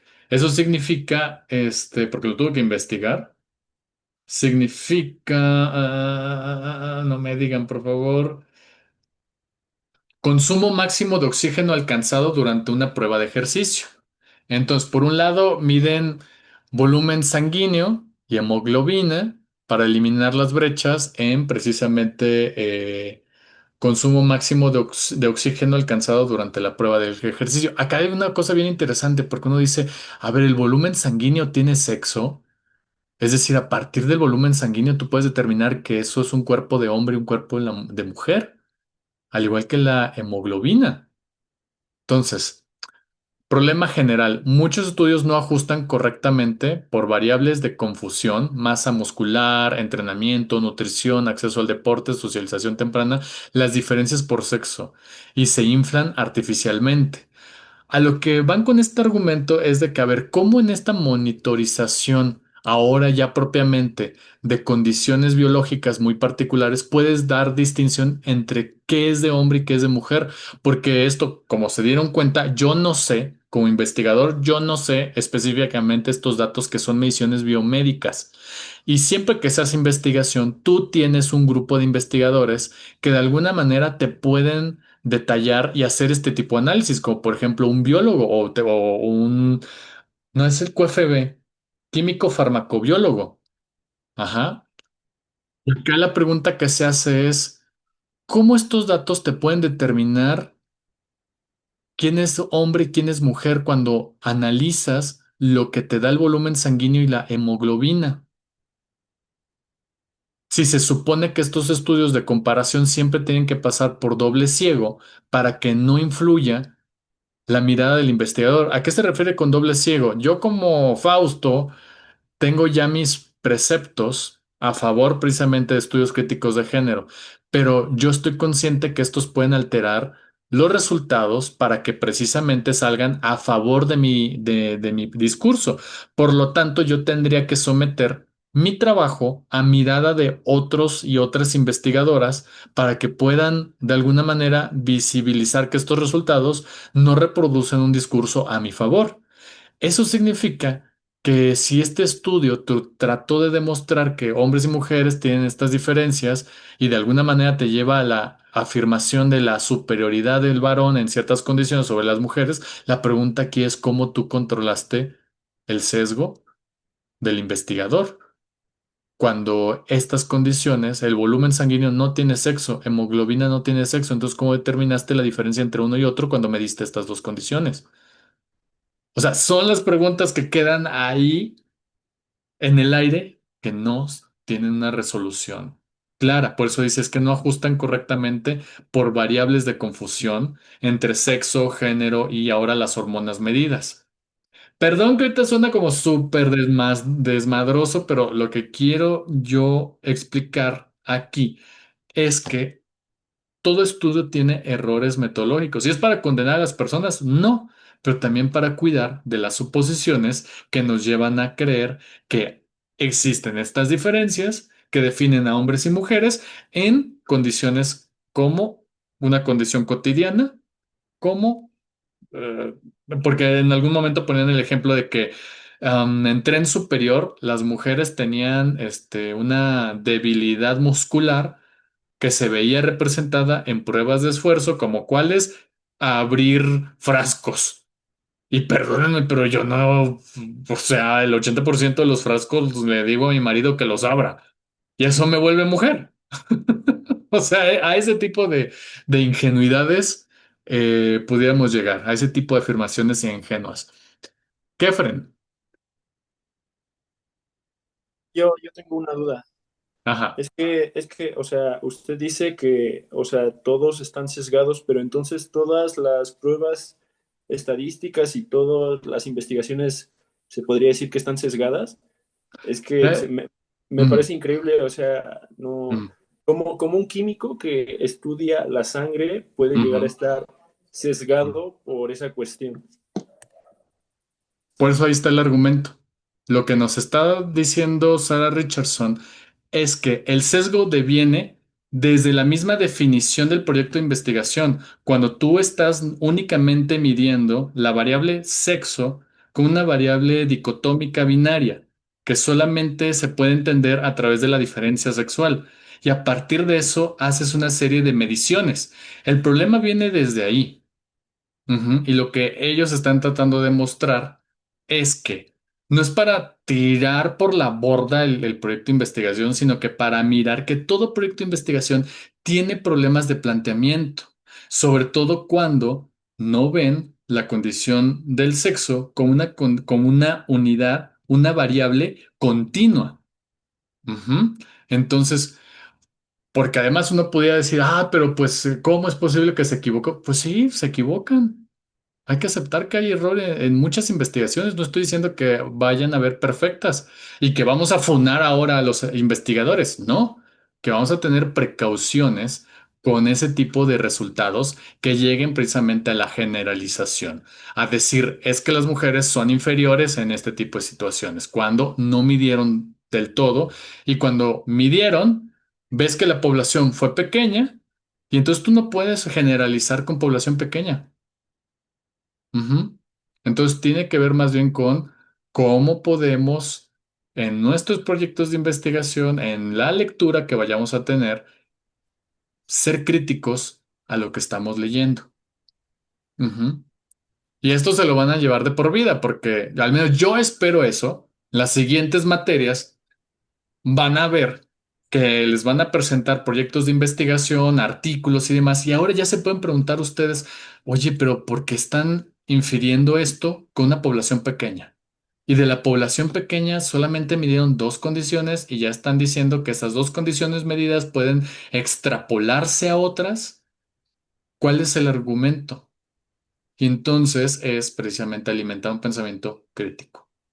Ujú. Luego dice Aranza, oye, ahorita vamos con Germán. El problema no es de que no esté sesgado, todos lo están, muy cierto. El PEX, el PEX, está cuando esto no se reconoce y se generaliza lo que obtienes. Perfecto, totalmente de acuerdo. Ujú. El tema es precisamente cuando llegan a una afirmación de que todas las mujeres son así, todos los hombres son así, y les voy a mostrar presente en neurociencias, pasa. ¿No? Sobre todo en esta idea de que hay un cerebro femenino, masculino, por una dominación de hemisferio izquierdo y derecho, donde el derecho es sensible, emocional, y el izquierdo es analítico, pragmático. Ajá. Y luego cuando ves el estudio de origen, trabajaron con 400 hombres y 500 mujeres. Primero hay un desequilibrio en la población y tú no puedes generalizar esos datos. O sea, está interesante, está padrísimo, pero no lo puedes generalizar. Y tampoco puedes suponer que por las unidades medidas puedes traspolar eso a otro tipo de conductas. Tienes que tener mayor humildad para aceptar cuáles son los límites de tus estudios. ¿Vamos bien hasta acá? Perdón lo engorroso, pero creo que es importante que lo sepa. ¿Va? Germán. Ah, bueno, en ese punto creo que, bueno, es importante sí reconocer que la validez externa de muchas investigaciones a veces no es tan fuerte como se quisiera y sí, por lo tanto no se puede generalizar, pero también siento que a veces, ay, los ejemplos no sé qué tan adecuados sean, porque por ejemplo, esta cuestión de determinar el sexo por medio de la sangre, pues no sé qué tan adecuado sea, porque así como lo entiendo es como si yo quisiera medir la temperatura con un flexómetro, y pues no, o sea, un flexómetro no me va a dar la temperatura, un flexómetro es para medir distancias. Entonces, pues no sé si estoy entendiendo bien o... No está bien. Aquí la parte es de que tú estás utilizando la condición precisamente de la unidad de medida con un instrumento con Ajá, otro. que no me va a dar, ajá, no me va a dar. Ahí más bien la confusión es con la unidad de medición. No, no es con la unidad de medición, es con el instrumento de medición. Y exactamente comete ahí algún error alguno de los proyectos de investigación cuando precisamente cuando miden la cuestión hormonal, inmediatamente quieren dar a conocer quién es hombre, quién es mujer simplemente por esas únicas condiciones, cuando nuevamente no viene en qué momento lo midieron, qué alimentos consume esta persona. Ajá, de qué región cultural pertenece, qué edad tenía, que algunos sí lo demuestran y otros no, se van totalmente y directamente a decirte, es que se midió simplemente esto en hombres y mujeres y las mujeres tuvieron mayor hemoglobina y eso significa que tienen problemas para, no lo sé, por decir algo, porque yo no soy experto en esa área, para decir que tienen menor saturación de oxígeno en sangre, que los hombres. Y tú dices, o sea, hiciste esa medición, o sea, una cosa súper reducida y determinas que las mujeres son así. Entonces, a eso es a lo que quiere llegar. O sea, que es un ejercicio para no creerte todo lo que te están vendiendo, incluso lo que yo estoy diciendo, pues. La cuestión es sospechar de lo que te está diciendo, irte al artículo original y de ahí analizar las propiedades. Ujú. Pero no caer en las afirmaciones que generalizan y que inmediatamente dan a conclusiones como hechos absolutos. Ajá, y que determinan como una verdad sobre el cuerpo de los hombres y sobre el cuerpo de las mujeres. A eso es a lo que se quiere llegar, a tener cuidado con las afirmaciones, porque nuevamente, a ver, aquí estoy trazando el camino para que entiendan que las personas trans sí pueden participar en competencias olímpicas. Ujú. A eso es a lo que voy. Porque ha sido todo un debate de que uno dice, sí, sí, yo entiendo políticamente el lenguaje en términos de lo correctamente, de lo políticamente correcto, sí, igualdad para todos. Ah, pero cuando vamos al tema de las personas trans, es ahí cuando salen con estos fallones, no sé si estoy diciendo bien la palabra, con estos fallos argumentales. Y es ahí donde vemos que no conocemos del todo lo que ocurre en los cuerpos, la diversidad de los mismos, y que eso nos hace llegar a conclusiones erradas con respecto a los cuerpos de otras personas, porque nada más suponemos que la diferencia entre hombres y mujeres se ve ejercida por la diferencia genital, la diferencia hormonal, sin comprender toda la variabilidad existente en cada uno de los cuerpos y que en efecto nos vamos a topar con casos como por ejemplo Imane Khalif, que no es una persona trans, es una mujer cuya presentación corporal tiene una variabilidad en términos de su expresión genital, porque es una persona intersex, pero que eso no afectó para nada la variabilidad hormonal a la cual se le está acusando de que parece hombre a partir de únicamente la primera mirada que le dan y que dicen, ay, se ve musculosa, cuando precisamente se concluyó que ella tuvo un entrenamiento muy particular en la zona en la que ella vive y que de alguna manera sí influyó para un crecimiento muscular, pero que no es comparado con un cuerpo de un varón, o al menos del que tenían expectativa, porque incluso se le hicieron muchísimas pruebas a Imane Khalif y no en todas las competencias ganó, porque estaban diciendo, no, pues es que es un pinche hombre, no. La otra loca, exagerada, me golpeó y sentí que me pateó un burro, casi casi está diciendo esa estupidez, ¿no? Y luego afirmó que y se disculpó por haber dicho eso, porque dijo, "Bu- una disculpa no era mi interés, sí pasó, sí me sentí mal, pero porque sentí que iba a perder. Y pasaron un montón de estupideces que dijo esta chava, pero ya le chingó la carrera a Imane Khalif. Pues, No, entonces ¿y cómo se supo a eso es a lo que que era voy. intersexual? ¿Qué? ¿Cómo se supo que era intersex? ¿A poco la exploraron físicamente o...? No solamente fue por la exploración, que es un acto violatorio de sus derechos humanos, sino que fue sometida a pruebas sanguíneas, hormonales y deportivas.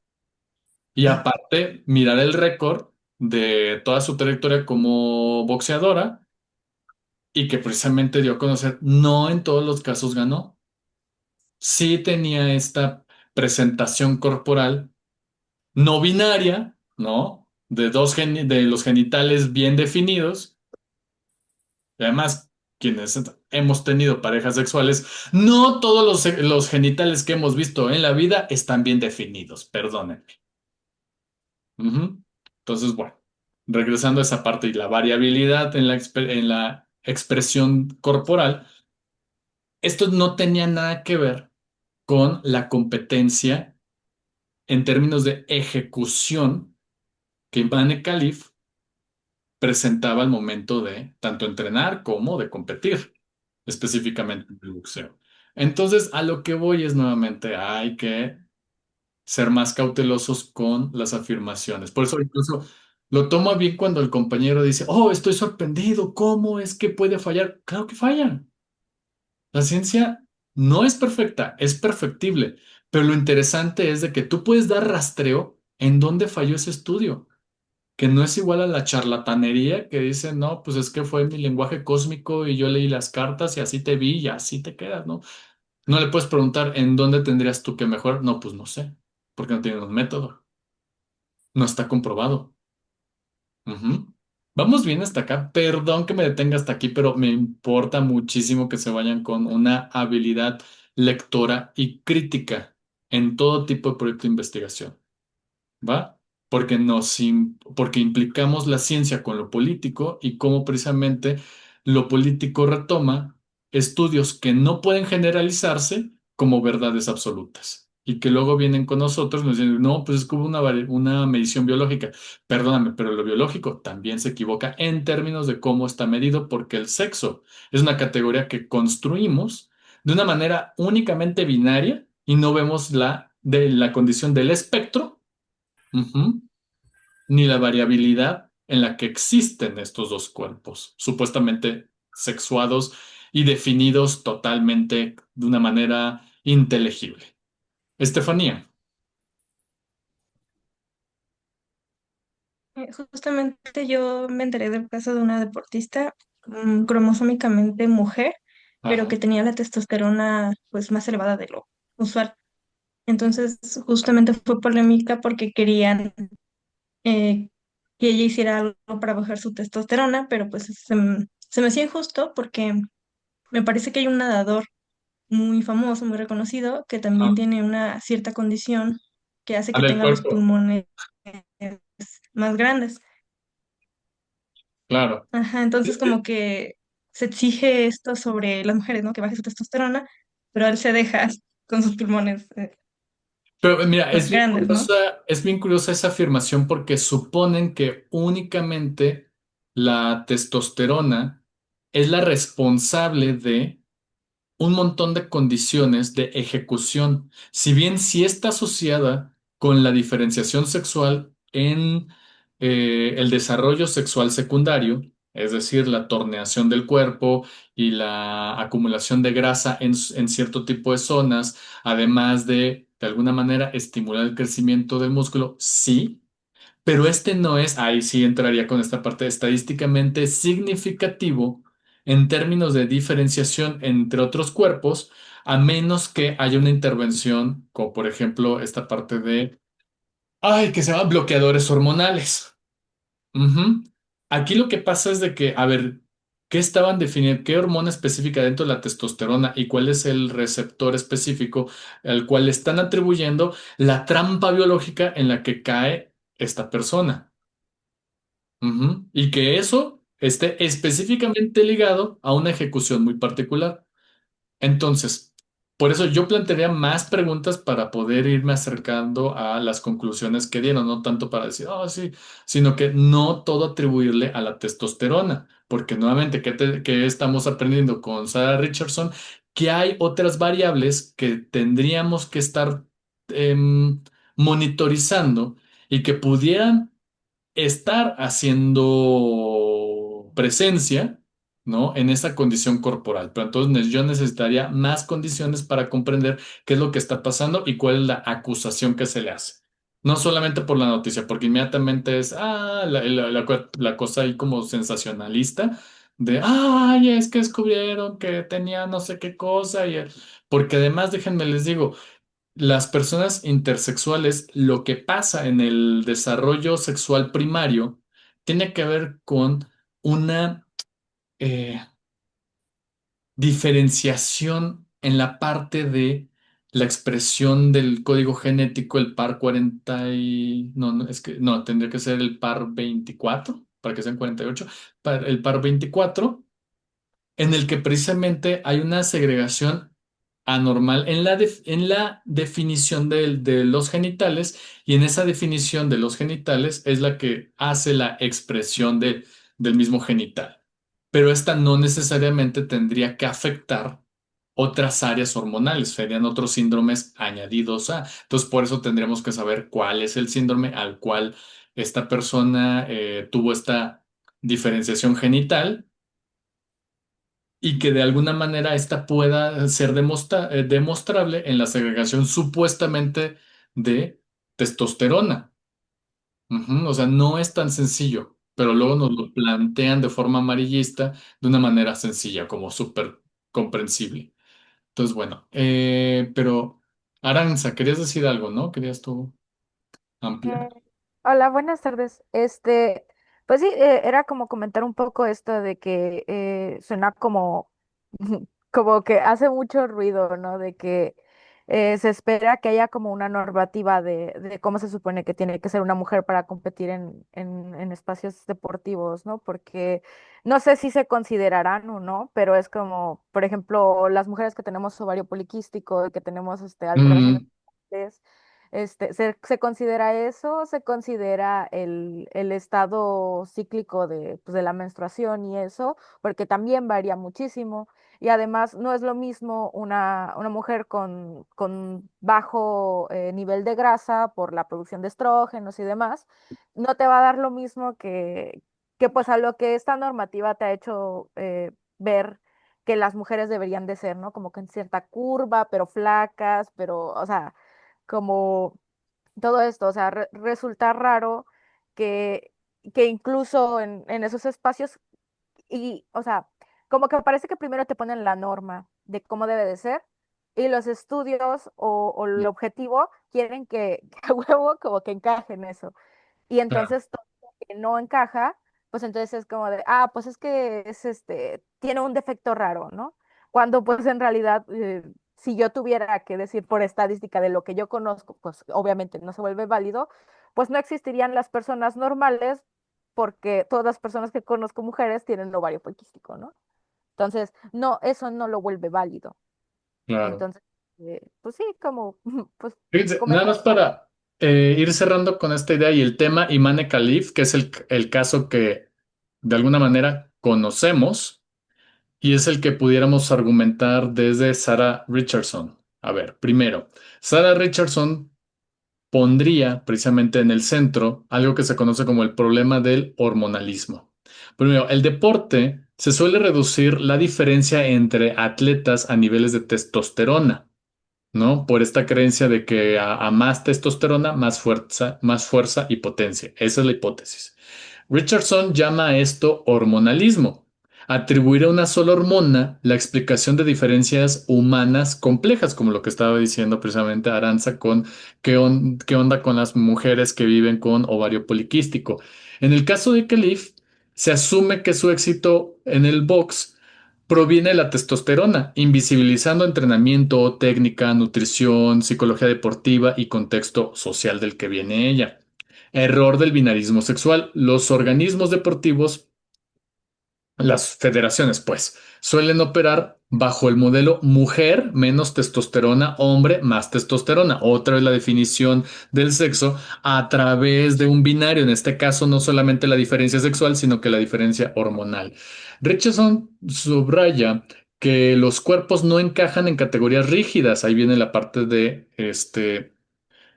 verlo como una variable continua. Hay mujeres con testosterona alta, hay hombres con testosterona baja y personas intersex que rompen esa dicotomía. El caso de Khalif refleja la ansiedad institucional por vigilar los límites del binario en deportes de élite. A ver, ciencia usada como control social. Las pruebas de sexo en el deporte no son neutrales. Históricamente han servido para excluir a mujeres con corporalidades no normativas. ¿No? Está Caster ay, no me acuerdo, no sé cómo decirlo. Semella, que creo que es esta deportista del tenis, ¿no? Dute Chad y además conozco a otra que es esta María Patiño. Richardson muestra que el discurso biomédico muchas veces se usa para politizar los cuerpos de las mujeres, reforzando que es considerado femenino o válido. Califf y su polémica, o la polémica en torno a su cuerpo, no se centra en su récord deportivo, que era lo que les dije, a ver, no en todos los casos ha ganado, sino en su cuerpo y sus hormonas. sexualidad y el espectro. Richardson argumenta que la sexualidad slash sexo es un continuo, no dos cajas cerradas. El caso que Leaf ilustra cómo el deporte, en lugar de aceptar esa variabilidad, intenta forzar un espectro en un sistema binario de categorías que supuestamente lo llaman como una justicia deportiva. Desde esa mirada, Leaf no es una anomalía, sino que parte de la diversidad normal de la biología humana. Y justicia y género, el castigo recae sobre las mujeres de ciertos contextos, África, Asia, ¿no? No en atletas varones con ventajas biológicas inusuales, ¿no? Como por ejemplo el caso de ¿cómo se llama? Bueno, no recuerdo cómo se llama, pero es este atleta que es nadador olímpico que tiene un tórax en específico que es como en V y que le da ventaja, sobre todo cuando está en este nado que le llaman de delfín, ¿no? Que le posibilita, a diferencia de otras corporeidades masculinas o de varones, perdón, el poder aventajarse en velocidad, ¿no? La variabilidad en hombres se celebra, en mujeres se sanciona. Y bueno, ahí está. La testosterona se usa como marcador reduccionista para controlar quién cuenta como mujer en el deporte. Se refuerza el binarismo sexual y evidentemente se deja a la vista lo político y cultural, ¿no? Ya nada más cierro con Kefren. ¿Querías mencionar algo o ya se resuelve con esto? No, no, yo quería hacer tres preguntas, no sé si las puedo hacer y me las puedo contestar. A ver, rápidamente, para no... A ver, la primera sería, una persona homosexual podría ser homosexual porque ha sido condicionada por un aprendizaje social. Ujú. La segunda es una persona heterosexual podría ser heterosexual porque de manera innata, por herencia filogénica, es heterosexual. Ok. ¿Y la otra? Y la tercera, yo cómo estaría seguro que eso que me va a contestar no está sesgado.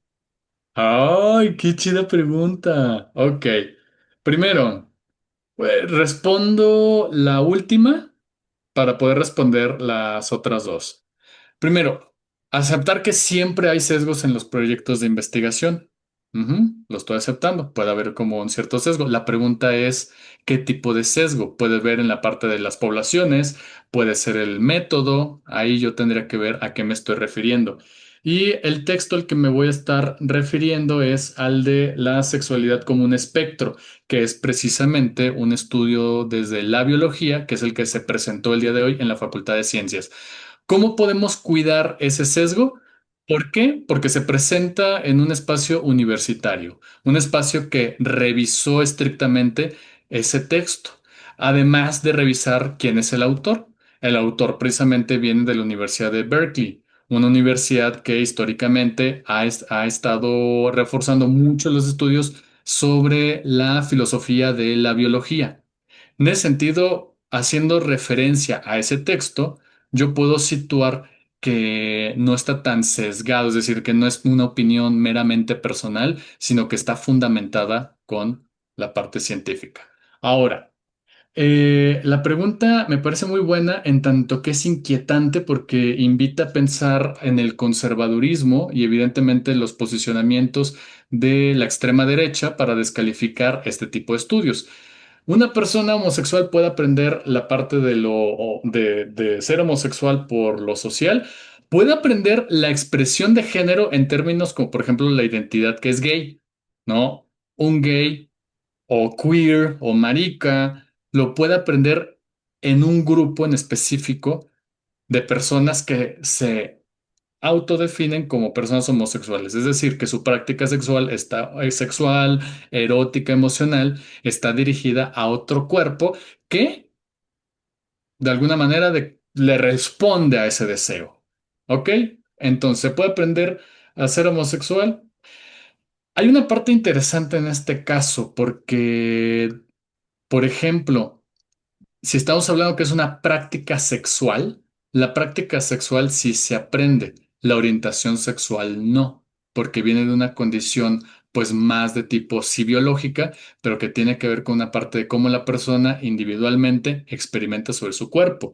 Entonces, ¿a qué voy con esta suposición? es de que han habido personas que quieren experimentar una práctica homosexual. Eso los lleva precisamente a una preferencia sexual, pero no necesariamente su base de la orientación es esa, ¿no? Pueden ser bisexuales, pues, ¿no?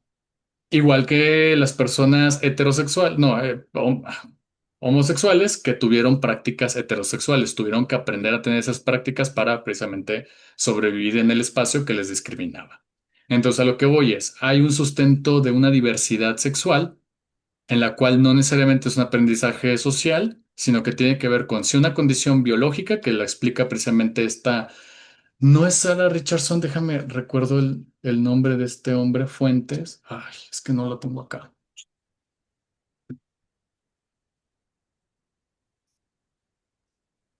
Voy, déjame lo busco para no quedarme con la duda. Aquí ya me estoy comiendo más tiempo, pero está bien. A ver, se llama Agustín Fuentes, que no es Agustín Laje, por favor. Una cosa es una cosa y otra cosa es otra cosa. Entonces, en lo que se ha investigado con respecto al tema de la orientación sexual es de que sí hay un componente biológico que de alguna manera hace que las personas interpreten su deseo sexual hacia una persona de su mismo sexo o su mismo género y que en ese sentido puede de alguna manera aprender cómo tener este acercamiento, tener esta socialización. Entonces va de la mano con lo social. Pero la base de lo biológico existe. Aunque, para salir de los binarismos y teniendo en cuenta esta propuesta que hace Agustín Fuentes, ¿no? Tendríamos que ver esta parte del espectro de la variabilidad, como por ejemplo las personas pansexuales, porque desde su propuesta, él diría que tendríamos más condiciones pansexuales que únicamente binarias de prefiero heterosexual o homosexual. Entonces está como interesante la pregunta desde ahí, no la quiero llevar al único plano de lo conservador, sino que también a experimentar esa parte, ¿no? Entonces, bueno. Miren, ya nos comimos el tiempo. Germán, nos vemos mañana y me das tu pregunta, ¿vale?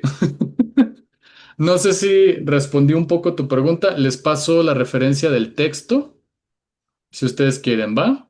Y también lo voy a poner, les voy a compartir la presentación del libro del espectro del sexo, donde hablan de una mayor profundidad de este tema, ¿va? Ok. Bueno, entonces nos vemos la siguiente semana. Bye bye. Gracias. Hasta luego. Gracias. Gracias. Chao. Gracias, profe. Buenas tardes. Hasta luego.